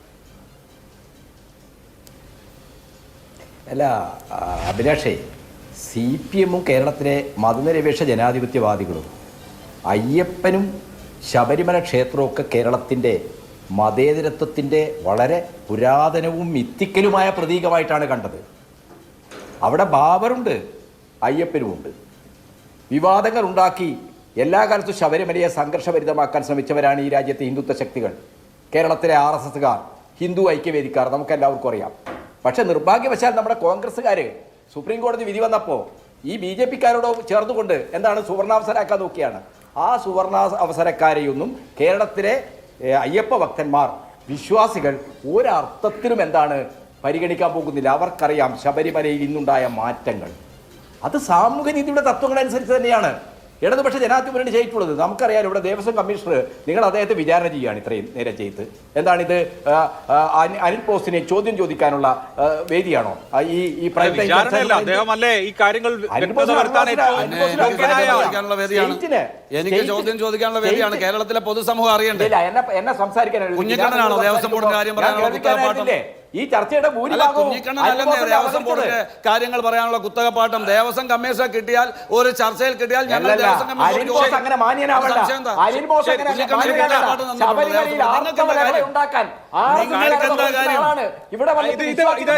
എന്താ കാര്യം? ഞാൻ ദേവസ്വം കമ്മീഷനോടാണ് ചോദിക്കുന്നത്. ഞാൻ അയ്യപ്പ ഭക്തനാണ്. ഒരു ഭക്തൻ എന്നുള്ള നിലയിൽ ഒരു പാർട്ടിയെ പ്രതിനിധീകരിച്ച് ചർച്ചയിൽ പങ്കെടുക്കുമ്പോൾ ദേവസ്വം മന്ത്രിയെ കിട്ടിയാൽ ഞങ്ങൾ ചോദിക്കുന്നേ. ശരി, സമ്മതിച്ചു. കുഞ്ഞിക്കണ്ണന്റെ അവസരം അദ്ദേഹം സംസാരിക്കും. ഷാനിൽ ബോസിന് ഞാൻ വീണ്ടും അവസരം തരാം. അടുത്ത അവസരം തരാലോ. നമ്മളിപ്പോ കുറച്ച് കാര്യങ്ങൾ ചോദിച്ചും പറഞ്ഞും അതിന് വ്യക്തത വരുത്തിയും പോവുകയല്ലേ. അതൊരു നല്ല മാതൃകയല്ലേ? വിവരങ്ങൾ അറിയാൻ താല്പര്യമുള്ള ആളുകൾക്ക് ഇതൊരു അവസരമാണ്. കേൾക്കുന്ന ആളുകൾക്ക് രണ്ടുപേരും കൂടി ഒരുമിച്ച് സംസാരിച്ചാൽ ആരും ഒന്നും കേൾക്കില്ല. ശരി, ഷാനിൽ ബോസ് ശാന്തനായിരിക്കും. കുഞ്ഞിക്കണ്ണൻ പറയും. ഞാൻ ആരുടെ മൈക്ക് മ്യൂട്ട് ചെയ്യാറില്ല, അങ്ങനെ ചെയ്യരുത്. ഷാനിൽ ബോസ് ശാന്തനായിരിക്കും. KT കുഞ്ഞിക്കണ്ണൻ ഇപ്പോൾ പറയൂ, അതിനുശേഷം ഞാൻ മറുപടി പറയാൻ അവസരം തരാം. പറയൂ. ഈ കേരളത്തിലെ അയ്യപ്പ വിശ്വാസികളുടെ പ്രശ്നം അവിടുത്തെ തീർത്ഥാടനവുമായി ബന്ധപ്പെട്ട് അവർക്ക് എല്ലാവിധത്തിലുള്ള സൗകര്യം ഉണ്ടാക്കണം, സമാശ്വാസകരമായിരിക്കണം. അത് കഠിനമാകാൻ പാടില്ല. അത് സമാശ്വാസകരമായിരിക്കണം. അതിനുള്ള എല്ലാ അടിസ്ഥാന സൗകര്യവും ഉറപ്പുവരുത്തണം. ഈ ഗവൺമെന്റ് വളരെയേറെ മുൻകൈ എടുത്തുകൊണ്ട് ശബരിമലയിൽ എന്തെല്ലാം സൗകര്യം ഉണ്ടാക്കി, ആ സൗകര്യങ്ങളൊക്കെ അനുഭവിക്കുന്നവരാണ് കേരളത്തിലെ അയ്യപ്പ ഭക്തന്മാർ. ഈ അനിൽ ബോസ് എല്ലാ മാസവും അവിടെ പോകുന്നുണ്ടെന്നൊക്കെ ചാനൽ ചർച്ചയിൽ വന്ന് പറഞ്ഞിട്ട് ഞാൻ വിശ്വാസികളുടെ ഒരു പ്രതിനിധിയാണെന്നൊക്കെ വരുത്തി തീർക്കാനുള്ള വൃഥാശ്രമമൊന്നും നടത്തണ്ട. ഈ കേരളത്തിലെ എല്ലാ വിഭാഗം ജനങ്ങളും എല്ലാ പ്രദേശങ്ങളിൽ നിന്നും ശബരിമല പോകുന്നുണ്ട്. എന്തായിരുന്നു പഴയ ശബരിമല, ഇപ്പോഴത്തെ ശബരിമല എന്താണ്, അവിടുത്തെ സൗകര്യങ്ങൾ എന്താണ് എന്നൊക്കെ എല്ലാവർക്കും അറിയാം. അവിടുത്തെ നടപ്പാത എന്താണ്, ഇടത്താവളങ്ങൾ എന്താണ്, എല്ലാ കാര്യവും എല്ലാവർക്കും അറിയാം. വലിയ മാറ്റങ്ങൾ ശബരിമലയിൽ ഉണ്ടായിട്ടുണ്ട്. പക്ഷേ ശബരിമലയിൽ വർദ്ധിച്ചു വരുന്ന ഭക്തരുടെ എണ്ണം നോക്കുമ്പോൾ അതൊരു ആഗോള തീർത്ഥാടന കേന്ദ്രമാണ്. കേരളത്തിൻ്റെ പൊതുവായ വികസനത്തിൽ വലിയ പങ്ക് വഹിക്കാൻ കഴിയുന്ന ഒരു തീർത്ഥാടന കേന്ദ്രമാണ്. ആ തീർത്ഥാടന കേന്ദ്രത്തെ ഉചിതമായ രീതിയിൽ വികസിപ്പിക്കണം. അതിനുവേണ്ടി ഈ ദക്ഷിണേന്ത്യയിലെ 7 സംസ്ഥാനങ്ങളിലെ മുഖ്യമന്ത്രിമാരെ ഔദ്യോഗികമായി ക്ഷണിച്ചിരിക്കുകയാണ്. ആ മുഖ്യമന്ത്രിമാർ ഉൾപ്പെടെയുള്ള വളരെ പ്രധാനപ്പെട്ട ഭക്തരെ പ്രതിനിധീകരിക്കുന്ന പ്രതിനിധികളടക്കം വിശ്വാസികളടക്കം പങ്കെടുക്കുന്ന ഒരു മഹാസംഗമമാണിത്. ആ സംഗമത്തെ നിങ്ങൾ എന്തിനാണ് ഭയപ്പെടുന്നത്? ആ സംഗമം ശബരിമല ഭക്തർക്ക് സൗകര്യം ഉണ്ടാക്കാനുള്ളത് മാത്രമാണ്. അത്ര അജണ്ട മാത്രമേ ഉള്ളൂ. നിങ്ങൾക്കതിന്റെ രാഷ്ട്രീയം കാണാം, നിങ്ങൾക്കതിന്റെ തെരഞ്ഞെടുപ്പുമായി ബന്ധപ്പെട്ട ഇടപെടലാണെന്ന് പറയാം, നിങ്ങളത് പറഞ്ഞോ. പക്ഷേ അയ്യപ്പ ഭക്തർക്ക് ആവശ്യമായ സൗകര്യം ഉണ്ടായി കൊടുക്കണം. ഇത് ഹാജികൾക്ക് സൗകര്യം ഉണ്ടായി കൊടുക്കണം. ഹജ്ജ് ഹാജികൾക്ക് വേണ്ടി ഹജ്ജ് ഹൗസ് ഉണ്ടാക്കുന്നത്, അതുപോലെ തന്നെ അവരുടെ സൗകര്യം ഉണ്ടാക്കുന്നത്, അവർക്ക് യാത്രക്ക് ആവശ്യമായ പ്രത്യേക വിമാനവും ആ വിമാനത്തിലേക്ക് അവർക്ക് എത്തിപ്പെടാനുള്ള സൗകര്യങ്ങളും ഉണ്ടാക്കുന്നത് എങ്ങനെയാണ് വിശ്വാസികളുടെ കയ്യിലെടുക്കലാവുന്നത്? വിശ്വാസികൾക്ക് ആവശ്യമായ സൗകര്യം ഉണ്ടാക്കുക എന്നത് ഭരണഘടനാപരമായ ബാധ്യതയാണ്. ഇന്ത്യൻ ഭരണഘടനയുടെ ആർട്ടിക്കിൾ 25 ഗവൺമെന്റിൽ ഏൽപ്പിച്ചിരിക്കുന്ന ഉത്തരവാദിത്തമാണ്. ആ ഉത്തരവാദിത്തം നിർവഹിക്കുകയാണ്. ഇവിടെ എൻ്റെ RSSന്റെ സുഹൃത്ത് BJPയുടെ പ്രതിനിധി പറയുന്നത് കേട്ടു, ഇവർക്ക് എന്ത് വിശ്വാസമാണെന്ന്. നിങ്ങൾ മനസ്സിലാക്കേണ്ട ഒരു കാര്യമുണ്ട്. ഈ വിശ്വാസികളുടെ ആരാധനാലയങ്ങൾ തകർക്കുന്ന ഘട്ടത്തിൽ ആ ആരാധനാലയങ്ങൾ സംരക്ഷിക്കാൻ ഈ രാജ്യത്തെ മതനിരപേക്ഷവാദികളായ രാഷ്ട്രീയ പാർട്ടികളാണ് രംഗത്ത് വന്നത്. കോൺഗ്രസ്സുകാർ അതിൽ നിന്ന് ഒഴിഞ്ഞു നിന്നവരാണ്. BJPക്ക് മൗനസമ്മതം കൊടുത്തവരാണ്. നരസിംഹറാവു എന്താ ചെയ്തതെന്ന് നമുക്കറിയാം. അപ്പൊ ഞങ്ങളെ ആരും വിശ്വാസികളെ നിങ്ങൾ അങ്ങനെ നോക്കണ്ട. നിങ്ങൾ വിശ്വാസികളാണോ, KT കുഞ്ഞിക്കണ്ണൻ വിശ്വാസിയാണോ, പിണറായി വിജയൻ വിശ്വാസിയാണോ എന്നൊന്നും ഇത്തരം ചർച്ചയിൽ ഉന്നയിക്കണ്ട. ഞങ്ങൾ വിശ്വാസികളാണോ അല്ലയോ എന്നുള്ളതല്ല. വിശ്വാസം സംരക്ഷിക്കാൻ, വിശ്വാസമനുസരിച്ച് ജീവിക്കാൻ, അത് ആദരിക്കാൻ, അത് പ്രൊപ്പഗേറ്റ് ചെയ്യാൻ ഈ രാജ്യത്തെ പൗരന്മാർക്ക് ഭരണഘടന നൽകുന്ന അവകാശത്തോടൊപ്പമാണ് ഞങ്ങൾ. ആ അവകാശത്തിന് വേണ്ടിയാണ് ഞങ്ങൾ നിലകൊള്ളുന്നത്. ഞങ്ങൾ കേരളം ഭരിക്കുമ്പോൾ ശബരിമല പോലെ ഒരു ആഗോള പ്രധാനമായ തീർത്ഥാടന കേന്ദ്രത്തെ അതിന്റെ അത്യുന്നതയിലെത്തിക്കും. അതിനാവശ്യമായിട്ടുള്ള നടപടികളുടെ ഭാഗമെന്ന നിലക്കാണ് ഈ അയ്യപ്പ സംഗമത്തെ ഞങ്ങൾ വിഭാവനം ചെയ്യുന്നത്. അതിൽ അസൂയപ്പെട്ടിട്ടോ അത് പരിഭ്രാന്തമായിട്ടും ഒരു കാര്യവുമില്ല. അതൊക്കെ അവിടെ വെച്ചേക്ക്. ശരി, ശ്രീ അനിൽ ബോസ്, ഇപ്പോൾ നമുക്ക് ഇതിനെ ഒരു പ്രൊഡക്റ്റീവായ ചർച്ചയായി തന്നെ മുന്നോട്ട് കൊണ്ടുപോകാം. ദേവസ്വം കമ്മീഷണറുണ്ട്. അപ്പോൾ സ്വാഭാവികമായും എന്തൊക്കെ പ്രശ്നങ്ങളുണ്ടോ അത് ചൂണ്ടിക്കാണിച്ചാൽ അവിടെ ഔദ്യോഗികമായ ഒരു മറുപടി കിട്ടും എന്നുള്ള ഒരു പോസിറ്റീവായ കാര്യമാണ് ഒന്നാമത്തെ തലം. ഇപ്പോൾ ഇപ്പോൾ നോക്കൂ, ഇപ്പോൾ വിശ്വാസികളുടെ മാത്രം വിഷയം എന്നുള്ളതിലുപരി കേരളത്തെ സംബന്ധിച്ച് എല്ലാ സംസ്ഥാനങ്ങളിൽ നിന്നും സീസണിൽ വലിയ തീർത്ഥാടക പ്രവാഹം ഉണ്ടാവുകയാണ് കേരളത്തിലേക്ക്. നമ്മുടെ എക്കോണമിയെ ചലിപ്പിക്കുന്നതിലും അതിനൊരു റോളുണ്ട്. അപ്പോൾ ഇത് കേവലം ദേവസ്വം ബോർഡിന്റെ വിഷയം എന്നുള്ളതിനപ്പുറത്ത് കേരളത്തിന്റെ പൊതുവിഷയം തന്നെയാണ് എന്നിരിക്കെ ഏറ്റവും മെച്ചപ്പെട്ട സൗകര്യങ്ങൾ ഒരുക്കുക, എന്തൊക്കെയാണോ തീർത്ഥാടകരുടെ ആവശ്യങ്ങൾ അത് നിറവേറ്റി കൊടുക്കുക, കൂടുതൽ തീർത്ഥാടകർ ശബരിമലയിലേക്ക്, ഒരു പിൽഗ്രിം സെന്റർ എന്നുള്ള നിലയിൽ കൂടുതൽ തീർത്ഥാടകർ ശബരിമലയിലേക്ക് വരാനുള്ള അന്തരീക്ഷം ഉണ്ടാക്കുക, ഇത് ഏത് സർക്കാർ ഭരിച്ചാലും ചെയ്യേണ്ട ഒരു കാര്യമാണല്ലോ. അതൊരു സ്വാഭാവിക ആലോചനയാണ് എന്ന നിലയിൽ എന്തുകൊണ്ട് കണ്ടുകൂടാ? എന്തുകൊണ്ടാണ് ഇതിനെ നമ്മൾ വിമർശിക്കുന്നതിൻ്റെ കാര്യം അറിയാമോ അഭിലാഷേ? പ്രതിവർഷം ശബരിമലയിൽ സീസൺ കൂടി വന്നു കഴിഞ്ഞാൽ സർക്കാരിന് കിട്ടുന്ന ലാഭം, അത് ദേവസ്വം ബോർഡിൽ നിന്ന് കിട്ടുന്ന കാണിക്ക വെച്ചിട്ടുള്ള കാര്യമല്ല ഞാൻ പറയുന്നത്. ശബരിമലയിൽ ഭക്തന്മാർ വരുമ്പോൾ കേരളത്തിൽ നിന്ന് വരുന്ന ഒരു ഭക്തനിൽ നിന്ന് മിനിമം 500 രൂപ വെച്ച് കേരള ഗവൺമെൻറ് കിട്ടും. പുറത്തുനിന്ന് വരുന്ന ആളുടെ കയ്യിൽ നിന്ന് 2500 രൂപ വെച്ചെങ്കിലും കിട്ടും. മനസ്സിലായില്ലേ? ഒരു കുപ്പി വെള്ളം മേടിച്ചാൽ, ഒരു തീപ്പെട്ടി മേടിച്ചാൽ, ഒരു തോർത്ത് മേടിച്ചാൽ അടക്കം കിട്ടുന്ന പൈസ വെച്ചിട്ടാണ് ഞാൻ പറയുന്നത്. പ്രതിവർഷം 2500 കോടി രൂപയാണ് ഭക്തന്മാർ വരുന്ന ഇനത്തിൽ കേരള ഗവൺമെൻറ് കിട്ടുന്നത്. ആ ഗവൺമെൻറ് ദേവസ്വം ബോർഡിന് കിട്ടുന്ന 300 കോടി ആയിരിക്കും. തെറ്റുണ്ട്, കമ്മീഷണർ തിരുത്തട്ടെ. 300 കോടി കിട്ടുന്നതിനെക്കുറിച്ച് പറയുമ്പോൾ ദേവസ്വം ബോർഡിൻ്റെ ചെലവിനെക്കുറിച്ച് നമ്മളാരും ചർച്ച ചെയ്യത്തില്ല. മനസ്സിലായില്ല? ദേവസ്വം ബോർഡിൻ്റെ ഈ വർഷത്തെ വരുമാനം എത്രയാണ്? ഉദാഹരണം 300 കോടി, അതിലെത്ര ചെലവ്, എത്ര ബാക്കി എന്നുള്ളത് ആരും ചർച്ച ചെയ്യുന്നില്ല. പക്ഷേ ഒന്നും ചെയ്യാതെ KSRTC വഴിയും വെള്ളം ദേവസ്വം ബോർഡ് ഈ ശബരിമലയിലേക്ക് വെള്ളം, വാട്ടർ സപ്ലൈ ആയിക്കോട്ടെ, ഇലക്ട്രിസിറ്റിക്ക് ആയിക്കോട്ടെ, ഈ എല്ലാ ഇനത്തിലും ഓരോ ഭക്തനും വരുമ്പോഴടക്കം സർക്കാരിലേക്ക് പ്രതിവർഷം 2500 കോടി കിട്ടുന്നുണ്ട്. ഈ 2500 കോടി കിട്ടുന്ന ഗവൺമെൻറ് എന്ത് ചെയ്യുന്നു ശബരിമലയ്ക്ക് വേണ്ടി എന്നതാണ് ഞാൻ ചോദിച്ച ചോദ്യം. 10 വർഷമായി ഈ ഗവൺമെന്റ് അധികാരത്തിലിരിക്കുകയല്ലേ. ഇവർ പറഞ്ഞു ക്യൂ കോംപ്ലക്സ് ആണ്. ക്യൂ കോംപ്ലക്സ് ഒക്കെ പണിത് ആരാന്ന് എന്നെ പറഞ്ഞൊന്നും കുഞ്ഞിക്കണ്ണനൊന്നും പഠിപ്പിക്കേണ്ട. അതൊക്കെ എസ്സറിനായ ശ്രീ പ്രയാർ ഗോപാലകൃഷ്ണൊക്കെ ഇരുന്നപ്പം വളരെ കൃത്യമായ പാക്കേജ് അനുസരിച്ച് ചെയ്ത കാര്യങ്ങളാണ്. ക്യൂ കോംപ്ലക്സും അവിടുത്തെ അടിസ്ഥാന സൗകര്യ വികസനവുമായി ബന്ധപ്പെട്ടുള്ള സ്കീമിനെ കുറിച്ചൊന്നും എന്നെ പഠിപ്പിക്കാനൊന്നും കുഞ്ഞിക്കണ്ണൻ വളർന്നിട്ടില്ല. എൻ്റെ ഭക്തിയെ ചോദ്യം ചെയ്യാനും കുഞ്ഞിക്കണ്ണൻ വളർന്നിട്ടില്ല. പറഞ്ഞു മനസ്സിലായില്ലേ? അല്ല, ഇലക്ഷൻ വരുമ്പോൾ സീസൺ അനുസരിച്ച് പിന്നെ കാറ്റത്ത് തൂറ്റുന്ന പരിപാടിയല്ല ഇന്ത്യൻ നാഷണൽ കോൺഗ്രസിനുള്ളത്. ഈ വ്യക്തിപരമായി എനിക്കുള്ളത്, ദൈവികമായിട്ടുള്ള കാര്യങ്ങളിൽ എനിക്കുള്ളത്. എനിക്ക് ചലഞ്ച് ചെയ്ത് തന്നെയാണ് പറയുന്നത്. മറ്റെന്തിനേക്കാൾ വലുതായി ഈശ്വര വിശ്വാസമുള്ളൊരു വ്യക്തി എന്നുള്ളതിൽ ഞാൻ ചലഞ്ച് ചെയ്ത് തന്നെ പറയാം. എനിക്ക് വൈകാരികമാണെന്നേ. ശബരിമലയുമായി ബന്ധപ്പെട്ട് വിശ്വാസ പ്രശ്നമുണ്ടായ, ആചാരാനുഷ്ഠാന വിഷയമുണ്ടായല്ലോ, സ്ത്രീ പ്രവേശനവുമായി ബന്ധപ്പെട്ട് അഭിലാഷിന് അറിയാലോ. ആ നടന്നിട്ടുള്ള 2017, 18, 19 കാലത്ത് TV ഡിബേറ്റുകൾ എടുത്തു നോക്കുക. അന്നും ഞാൻ വിശ്വാസികളുടെ പക്ഷത്ത് നിന്ന് നിലപാടെടുത്തിട്ടുള്ള ആളാണ്. ഇന്നും എടുക്കും, നാളെ എടുക്കും. ശരി, അതിനകത്ത് തർക്കമൊന്നുമില്ല. UDFന്റെ പൊസിഷൻ ഇപ്പോൾ UDF നേതൃയോഗം നടന്നുകൊണ്ട് 7:30-ക്ക് ശേഷമാണ് ആരംഭിച്ചിട്ടുള്ളത്. അതുമായി ബന്ധപ്പെട്ട് ക്ലാരിറ്റിയോടുകൂടി പറയേണ്ട കാര്യങ്ങൾ പ്രതിപക്ഷ നേതാവ് പൊതുസമൂഹത്തോട് പറയും. എന്തുകൊണ്ട് ഈ ആശയക്കുഴപ്പം ഉണ്ടാകുന്നു, എന്തുകൊണ്ട് വിമർശിക്കുന്നു, അത് പ്രതിപക്ഷ നേതാവ് പറയും. അതിനകത്തൊന്നും ഒരു തർക്കവും വേണ്ട. ഇവിടെ ഞാൻ രാഷ്ട്രീയമല്ലല്ലോ പറഞ്ഞത്. ഞാൻ പറഞ്ഞത് കമ്മീഷണർ ഇരിക്കുന്നോണ്ടാണ് ചോദിച്ചത്. അവിടുത്തെ സാനിറ്റേഷൻ സൗകര്യത്തിന് സർക്കാർ തരേണ്ട മൊത്തം പദ്ധതി 4.5 കോടിയാണെങ്കിൽ 2.25 കോടി തന്നോ? കമ്മീഷൻ മറുപടി പറഞ്ഞില്ലല്ലോ. കേരളത്തിലെ ജനങ്ങൾ കേൾക്കട്ടെ. ഞാൻ വെറുതെ ഒരു സെക്കൻഡ്. കേരള ഹൈക്കോടതിയുടെ ഉത്തരവുണ്ടായിട്ടും ശബരിമലയുടെ വികസനം കാംക്ഷിക്കുന്ന ഈ കേരള ഗവൺമെന്റ് 130 കോടി രൂപ ഫ്രീ ആയിട്ട് വസ്തു വിട്ടുകൊടുത്ത ഇനത്തിൽ കിട്ടിയത് കൊടുത്തോ എന്ന് ചോദിച്ചു. എന്തുകൊണ്ടാണ് കമ്മീഷൻ മറുപടി പറയാത്തത്?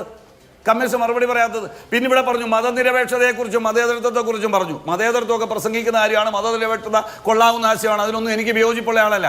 പക്ഷേ ശബരിമലയിലെ 1253 ക്ഷേത്രങ്ങളും മതേതരത്വം നിലനിൽക്കുന്നുണ്ടോ? ശബരിമലയിൽ സർവ്വ മതവിഭാഗത്തിൽപ്പെട്ട ആളുകൾക്കും കയറാം. അതുപോലെ തന്നെ ദേവസ്വം ബോർഡിന്റെ എല്ലാ ക്ഷേത്രങ്ങളിലും കയറാൻ ഒക്കുമോ? കമ്മീഷൻ പറയട്ടെ. ഇനി ദേവസ്വം ബോർഡിന്റെ മെമ്പറായി മറ്റൊരു മതസ്ഥനെ വെക്കുവോ? ദേവസ്വം ബോർഡ് പ്രസിഡന്റായിട്ട് വെക്കുവോ? അവിടെ വോട്ട് ചെയ്യാൻ കേരള നിയമസഭയിലെ 140 MLA-മാരിൽ ഹിന്ദു MLA-മാർക്കല്ലാതെ വേറെ ആർക്കും അവകാശമുണ്ടോ? അവിടെ ജോലിക്ക് ആളെ എടുക്കുന്നതിന് PSC വഴിയാണോ ആളെ എടുക്കുന്നത്? ദേവസ്വം റിക്രൂട്ട്മെന്റ് ബോർഡ് വഴിയാണോ ആളെ എടുക്കുന്നത്? എന്തുകൊണ്ട് ദേവസ്വം റിക്രൂട്ട്മെന്റ് ബോർഡ്? അപ്പം മതേതരത്വം നിലനിൽക്കുന്ന, മതനിരപേക്ഷ നിലപാടുള്ള സർവ്വമതത്തിൽപ്പെട്ട ആളുകൾക്കും പ്രവേശിക്കാൻ കഴിയുന്ന ക്ഷേത്രമാണ് ശബരിമല എന്ന യാഥാർത്ഥ്യത്തെ ഞാൻ അംഗീകരിക്കുന്നു. ആ തീർത്ഥാടന കേന്ദ്രത്തെ മാനിക്കുമ്പോൾ തന്നെ മറ്റെല്ലാ ക്ഷേത്രങ്ങളിലും അങ്ങനെ കയറാൻ കഴിയില്ല. ദേവസ്വം ബോർഡ് എന്ന് പറയുന്ന ഒരു മതസ്ഥാപനമാണ്, ഒരു സംശയം വേണ്ട. അതിന്റെ ടൈറ്റിൽ അങ്ങനെയാണ്. അങ്ങനെ മതസ്ഥാപനം ആയതുകൊണ്ടാണ് ഹിന്ദു MLA-മാർ വോട്ട് ചെയ്യുന്നത്. ഇനി ഭരിക്കുന്ന കക്ഷിക്കല്ല MLA-മാർ ഹിന്ദുക്കൾ കൂടുതലെങ്കിൽ പ്രതിപക്ഷത്തുനിന്നുള്ളവൻ ബോർഡ് മെമ്പറാകും. സംശയമുണ്ടോ? അതുകൊണ്ട് ഇത് രാഷ്ട്രീയ തേർവാഴ്ചയൊന്നുമല്ല. കുഞ്ഞിക്കണ്ണൻ അങ്ങനെ ധരിക്കണ്ട. ശരി, കേരള നിയമസഭയിൽ പ്രതിപക്ഷത്താണ് ഹിന്ദു MLA-മാരുടെ എണ്ണം കൂടുതലെങ്കിൽ ദേവസ്വം ബോർഡ് നിയന്ത്രിക്കുന്ന അവരായിരിക്കും. ശരി, അപ്പൊ യാഥാർത്ഥ്യം മനസ്സിലാക്കണം. ഹിന്ദു മത സ്ഥാപനമാണ് ദേവസ്വം ബോർഡ്. ശബരിമല എന്ന് പറയുന്നത് സർവ്വമത സമഭാവനയോടുകൂടി എല്ലാവർക്കും പോകാവുന്ന സ്ഥലമാണ്. അതിന്റെ പേരിൽ 2500 കോടി രൂപ പ്രതിവർഷം കിട്ടുന്ന കേരള ഗവൺമെന്റ് അതിനനുസരിച്ച് ഉയർന്ന് പ്രവർത്തിച്ചിട്ടില്ല. ഇപ്പോൾ ഇവിടെ നടത്തുന്നത് ഈ തെരഞ്ഞെടുപ്പുമായി ബന്ധപ്പെട്ട് ഉള്ള രാഷ്ട്രീയ നീക്കമാണ്. 2019 ചെയ്തത് തെറ്റായി പോയത് കൊണ്ട് തിരിച്ചു രാഷ്ട്രീയ നീക്കമാണ് എന്നുള്ളതാണ് കോൺഗ്രസിന്റെ ആരോപണം. അതുകൊണ്ടാണ് അതിനെ എതിർക്കുന്നത്. പ്രതിപക്ഷ പാർട്ടി നേതാക്കളെയോ കൂടിയാലോചിക്കാൻ വിനിയോഗിക്കാതെ ഏകപക്ഷീയ തീരുമാനവുമായി മുന്നോട്ട് പോകുന്നത് ഈ ഗവൺമെന്റ്. ശ്രീ പി ശ്യാംരാജ്, ഒന്ന് ഇതിനകത്ത് നിന്ന് മാറി നിൽക്കാൻ കഴിയുമോ എന്നൊരു പ്രശ്നമുണ്ട്. നോക്കിപ്പോൾ ശബരിമല എന്നുള്ളത് കേരളത്തിന്റെ ഒരു പൊതു ആവശ്യമാണ്. ഇപ്പൊ നോക്കിപ്പോൾ ആ ശബരിമല ഭാഗത്ത് മാത്രമല്ല, കേരളത്തിൽ അങ്ങോളം ഇങ്ങോളം ശബരിമല സീസൺ കാലത്ത് നമ്മൾ കച്ചവടം മാത്രം എടുത്താൽ മതി, അല്ലെങ്കിൽ ഒരു ചായക്കട നടത്തുന്ന ശബരിമല സീസണിൽ മാത്രം പ്രവർത്തിക്കുന്ന വ്യാപാര സ്ഥാപനങ്ങളുണ്ട്. അറിയാമല്ലോ ശ്യാംരാജന്. അപ്പോൾ ഇത് കേരളത്തിന് മുഴുവനായിട്ടുള്ള ഒരു ആവശ്യമാണ്. അപ്പോൾ കൂടുതൽ ഫെസിലിറ്റീസ് ഉണ്ടാക്കുക, അത് ചർച്ച ചെയ്യുക, അതിൽ പരമാവധി ഫീഡ്ബാക്ക് ക്ഷണിക്കുക, അതൊരു കോൺക്ലേവ് നടത്തുക എന്നൊക്കെയുള്ളത് സാധാരണമായി എല്ലാവരും അംഗീകരിക്കുന്ന കാര്യമാണ്. അപ്പോൾ അതിൽ മറ്റെന്തെങ്കിലും പറഞ്ഞ് മാറി നിൽക്കുക എന്ന് പറയുന്നത് മണ്ടത്തരമല്ലേ? BJPക്ക് അങ്ങനെ ഒരു മണ്ടത്തരത്തിന് താല്പര്യമുണ്ടോ? അഭിലാഷേ, അതങ്ങനെ തന്നെ ആയിരിക്കേണ്ടത്. അതങ്ങനെ അല്ലെങ്കിലോ? അതിലോട്ട് ഞാൻ പറയാം. പക്ഷേ അതിനു മുമ്പ് ഈ കുഞ്ഞിക്കണ്ണ സഖാവ് പറഞ്ഞ ചില കാര്യങ്ങൾക്ക് ഉത്തരം കൊടുത്തേ പറ്റത്തുള്ളൂ. കാരണം ഒന്ന്, അദ്ദേഹം പറഞ്ഞത് ശബരിമല മതേതരത്വം എന്നൊക്കെ പറഞ്ഞത് എന്ത് മതേതരത്വം എന്ന് പറയുന്നത്? ഒന്ന്, ഹിന്ദു സമൂഹത്തിൻ്റെയും ഹിന്ദു കൾച്ചറിൻ്റെയും സർവധർമ്മ സമഭാവന എന്ന സങ്കല്പമുണ്ട്. എല്ലാ ധർമ്മങ്ങളെയും എല്ലാ മതങ്ങളെയും ഒരുപോലെ കാണണം എന്നുള്ള സങ്കല്പം ഉള്ളത് കൊണ്ട് ശബരിമലയിൽ ആര് വന്നാലും അവരെയൊക്കെ അംഗീകരിക്കുകയും സ്വീകരിക്കുകയും ചെയ്യുന്നതാണ്. ശബരിമല അയ്യപ്പൻ എന്ന് പറയുന്നത് ഹിന്ദുക്കൾ വിശ്വസിക്കുന്ന ദൈവമാണ്. മാളികപ്പുറത്ത് അമ്മ എന്ന് പറയുന്ന ഹിന്ദു മതത്തിൽ വിശ്വസിക്കുന്ന ആളുകൾ വിശ്വസിക്കുന്ന ദൈവമാണ്. അമ്പലമാണ്. കാളകെട്ടി അമ്പലം എന്ന് പറയുന്നത് ശിവന്റെ കാളയെ കെട്ടിയ ആഞ്ഞിലി മരമുള്ള അമ്പലമാണ്. അവിടെ ശിവന്റെ പ്രതിഷ്ഠയാണ്. നിലയ്ക്കൽ മഹാദേവ ക്ഷേത്രം എന്ന് പറയുന്നത് മഹാദേവനാണ്, ശിവനാണ്, അവിടെ ശിവന്റെ പ്രതിഷ്ഠയാണ്. അതായത് ഇത് മതേതരമൊന്നുമല്ല, മതാധിഷ്ഠിതം തന്നെയാണ്. പക്ഷേ സർവധർമ്മ സമഭാവനയാണ്. എല്ലാ വിഭാഗങ്ങളെയും അംഗീകരിക്കുന്നതിൽ ഒരു രീതിയിലുള്ള ബുദ്ധിമുട്ടുമില്ല. അതുകൊണ്ട് നിങ്ങളുടെ കമ്മ്യൂണിസ്റ്റ് ടേംസുമായിട്ട് വെറുതെ ആളെ പറ്റിക്കുന്ന ഊടായ്പുമായിട്ട് ചാനൽ ചർച്ചകളിൽ ഇത്രയും പ്രായമുള്ള ഒരാൾ വന്നിരിക്കരുത് എന്നാണ് എനിക്കൊന്ന് പറയാൻ വേണ്ടിയിട്ടുള്ളത്. പിന്നെ അദ്ദേഹം കുഞ്ഞിക്കണ്ണൻ സഖാവ് മറ്റെല്ലാ കാര്യങ്ങളും പറഞ്ഞു. RSSനെ കുറിച്ചിട്ട് പറയുന്നു, പല പല കാര്യങ്ങൾ പറയുന്നു. ഇവിടുത്തെ അടിസ്ഥാന ജനവിഭാഗങ്ങളെ കുറിച്ചിട്ട് ഞാൻ വീണ്ടും പറയുന്ന അഭിലാഷേ, ശബരിമലയിലെ 18 മലകളിലും താമസിച്ചിരുന്ന ട്രൈബ്സിനെ കുറിച്ചിട്ട്, ഇപ്പോഴും ആ ശബരിമല വനത്തിനു ചുറ്റും താമസിക്കുന്ന ആളുകളെ കുറിച്ചിട്ട് ഒരക്ഷരം വേണ്ടിയിട്ടില്ലല്ലോ. എവിടെ പോയി ഇവരുടെ ദളിത് ആദിവാസി സ്നേഹമൊക്കെ? എവിടെ പോയി ഇവരുടെ സമത്വമൊക്കെ? ഇതൊക്കെ വെറുതെ ആളുകളെ പറ്റിക്കാനുള്ള തട്ടിപ്പ് പരിപാടിയായിട്ട് വന്നേക്കൊരു ചർച്ചയൊക്കെ വന്നിരുന്നിട്ട് ഈ കാര്യങ്ങൾക്ക് ഉത്തരം പറയാൻ വേണ്ടി ഇവരെ കൊണ്ട് പറ്റുന്നതേ. വെറുതെ ഈ രീതിയിലുള്ള തട്ടിപ്പുകളൊന്നും ഇനി നടക്കാൻ വേണ്ടിയിട്ട് പോകുന്നില്ല. അഭിലാഷ്, ഇനി അഭിലാഷ് ചോദിച്ച ചോദ്യത്തിന് ഉത്തരം പറയാം. അറിയാതെയാണെങ്കിലും ഈ ദേവസ്വം കമ്മീഷണർ പറഞ്ഞൊരു വാക്ക് ഞാൻ വായിക്കാം. VVIPs വന്നാൽ സൗകര്യമില്ല, അവർ കോട്ടയത്ത് താമസിക്കേണ്ടി വരും, അവർ പത്തനംതിട്ട താമസിക്കേണ്ടി വരും. അത് തന്നെയാണ് എൻ്റെ അഭിലാഷയെ പ്രശ്നം. കല്ലും മുള്ളും കാലുക്കുമത്തെ, കല്ലും മുള്ളും കാലിന് മെത്തയായിട്ട് തോന്നണമേ എന്ന് പറഞ്ഞിട്ട് കാട്ടിലേക്ക് നടന്ന് സഞ്ചരിക്കുന്ന സാധാരണക്കാരായിട്ടുള്ള കോടിക്കണക്കിന് അയ്യപ്പ ഭക്തരുള്ള ഈ നാട്ടില്, ആന്ധ്രാപ്രദേശിൽ നിന്നും തെലുങ്കാനയിൽ നിന്നും തമിഴ്നാട്ടിൽ നിന്നും കർണാടകത്തിൽ നിന്നും വരെ കാൽനടയായിട്ട് കാല് പൊട്ടിച്ച് പൊരി വെയിലത്ത് യാത്ര ചെയ്ത് വരുന്ന ഈ നാട്ടില്, അങ്ങനെ സാധാരണക്കാർ വരുന്ന ശബരിമലയില് VVIPs വന്നാൽ കിടക്കാൻ സ്ഥലമില്ലെന്നാണ് ആര് പറയുന്നത്? ഈ ദേവസ്വം കമ്മീഷണർ പറയുന്നത്. ഇവരുടെ ഉദ്ദേശം എന്താണെന്ന് മനസ്സിലായില്ലേ? ഇവിടെ സാധാരണക്കാരായിട്ടുള്ള കല്ലും മുള്ളും കാലുക്കും എത്തിയായിട്ട് സാധാരണക്കാരുടെ കാര്യം ശരിയാണ്. ഈ കോൺക്ലേവിൽ പങ്കെടുക്കാൻ വരുന്ന ആളുകളെ കുറിച്ചല്ലേ പറഞ്ഞത്?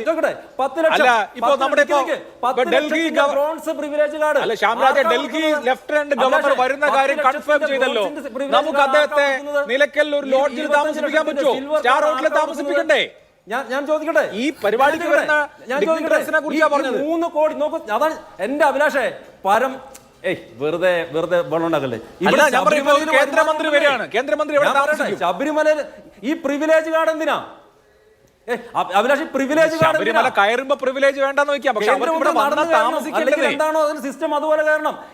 അഭിലാഷ് നിക്ക് പറയട്ടെ, കേന്ദ്രമന്ത്രിയാണെങ്കിലും ഏത് മന്ത്രിയാണെങ്കിലും നടന്നു കയറണമെന്നേ. നടന്നു കയറുന്നതല്ലോ പ്രശ്നം. അവർക്ക് എന്താ നിങ്ങൾ ചിന്തിക്കാതെ? അവർക്ക് അതിന് ഒരു ആർക്ക് വേണ്ടിയിട്ടാ? സാമാന്യ ചുറ്റളവിൽ ഇപ്പൊ പമ്പയിലോ പ്രിവിലേജ് കാർഡ് നിലയ്ക്കലിലോ അല്ലെങ്കിൽ ആ ഭാഗത്ത് എവിടെയെങ്കിലും ഒക്കെ നല്ല താമസ സൗകര്യങ്ങൾ ഉറപ്പാക്കിയാലല്ലേ വലിയ ഈ പറഞ്ഞ പ്രായമുള്ള ആളുകൾ ഉണ്ടാവും. അതല്ലെങ്കിൽ ഈ പറഞ്ഞ കേന്ദ്രമന്ത്രിമാരോ മറ്റ് ഗവർണർമാരോ, ഇപ്പൊ ലഫ്റ്റനന്റ് ഗവർണർ വരുമ്പോ നമുക്കിപ്പോ ഒരു ലോഡ്ജ് എടുത്ത് കൊടുക്കാന്ന് പറഞ്ഞാൽ പറ്റുമോ? അടിസ്ഥാന സൗകര്യം വികസിപ്പിക്കട്ടെ അഭിലാഷ്. അത് വികസിപ്പിക്കണം. അടിസ്ഥാന സൗകര്യങ്ങൾ വികസിപ്പിക്കണം എന്ന് തന്നെയാണ് ഞങ്ങളുടെ അഭിപ്രായം. അടിസ്ഥാന സൗകര്യം വികസിപ്പിക്കണമെന്ന് തന്നെയാണ് ഞങ്ങളുടെ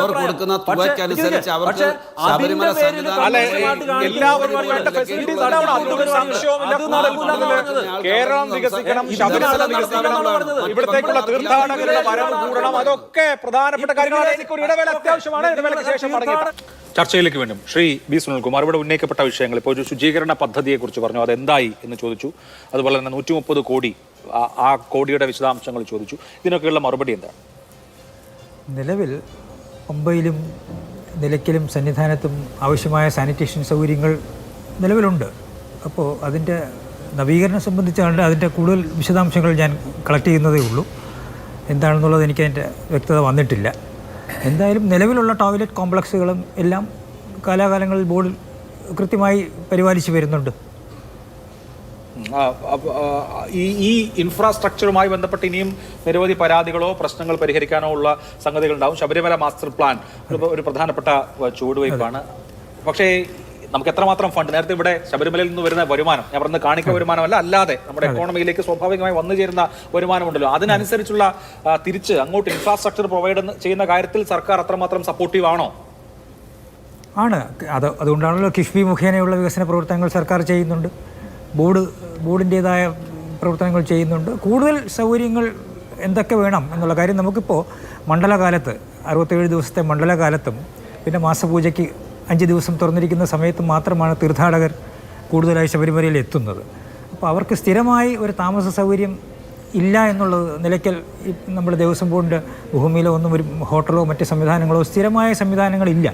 അപ്പോൾ അത്തരം കാര്യങ്ങളിൽ എന്താണ് വേണ്ടത് എന്നുള്ളതിനെപ്പറ്റി ഒരു അഭിപ്രായം ഉറപ്പായിട്ടും ഭക്തജനങ്ങളിൽ നിന്ന് വേണം. ഭാവിയിൽ എന്തൊക്കെ നിലയ്ക്കലൊരു ബേസ് ക്യാമ്പായിട്ട് സജ്ജീകരിക്കുന്നത് സംബന്ധിച്ച് മാസ്റ്റർ പ്ലാനിനനുസരിച്ചിട്ടുള്ള രൂപരേഖ, അതനുസരിച്ചുള്ള എന്തൊക്കെ സൗകര്യങ്ങൾ അതിനനുസരിച്ചുള്ള സജഷൻസ് ഇതിൽ വരികയാണെങ്കിൽ സമ്മേളനം നടത്തിയിട്ട് കാര്യമില്ലല്ലോ. ഇല്ലല്ല, പ്രത്യേക സെമിനാർ സെഷൻസ് ഉണ്ട്. സജഷൻസ് വന്നു കഴിഞ്ഞാൽ അതൊക്കെ ഇംപ്ലിമെന്റ് ചെയ്യാൻ പറ്റും എന്നൊരു കോൺഫിഡൻസ് ഉണ്ട്. അവരിൽ അതിനാണ് ഉദ്ദേശിക്കുന്നത്. അത്രേ ഉള്ളൂ. ഇതാണ് ദേവസ്വം കമ്മീഷണർക്കും പറയാനുള്ളത്. എന്റെ സമയം അവസാനിച്ചു. 4 പേർക്കും വളരെ നന്ദി. സൂപ്പർ പ്രൈം ഡേ അവസാനിച്ചു. നമസ്കാരം.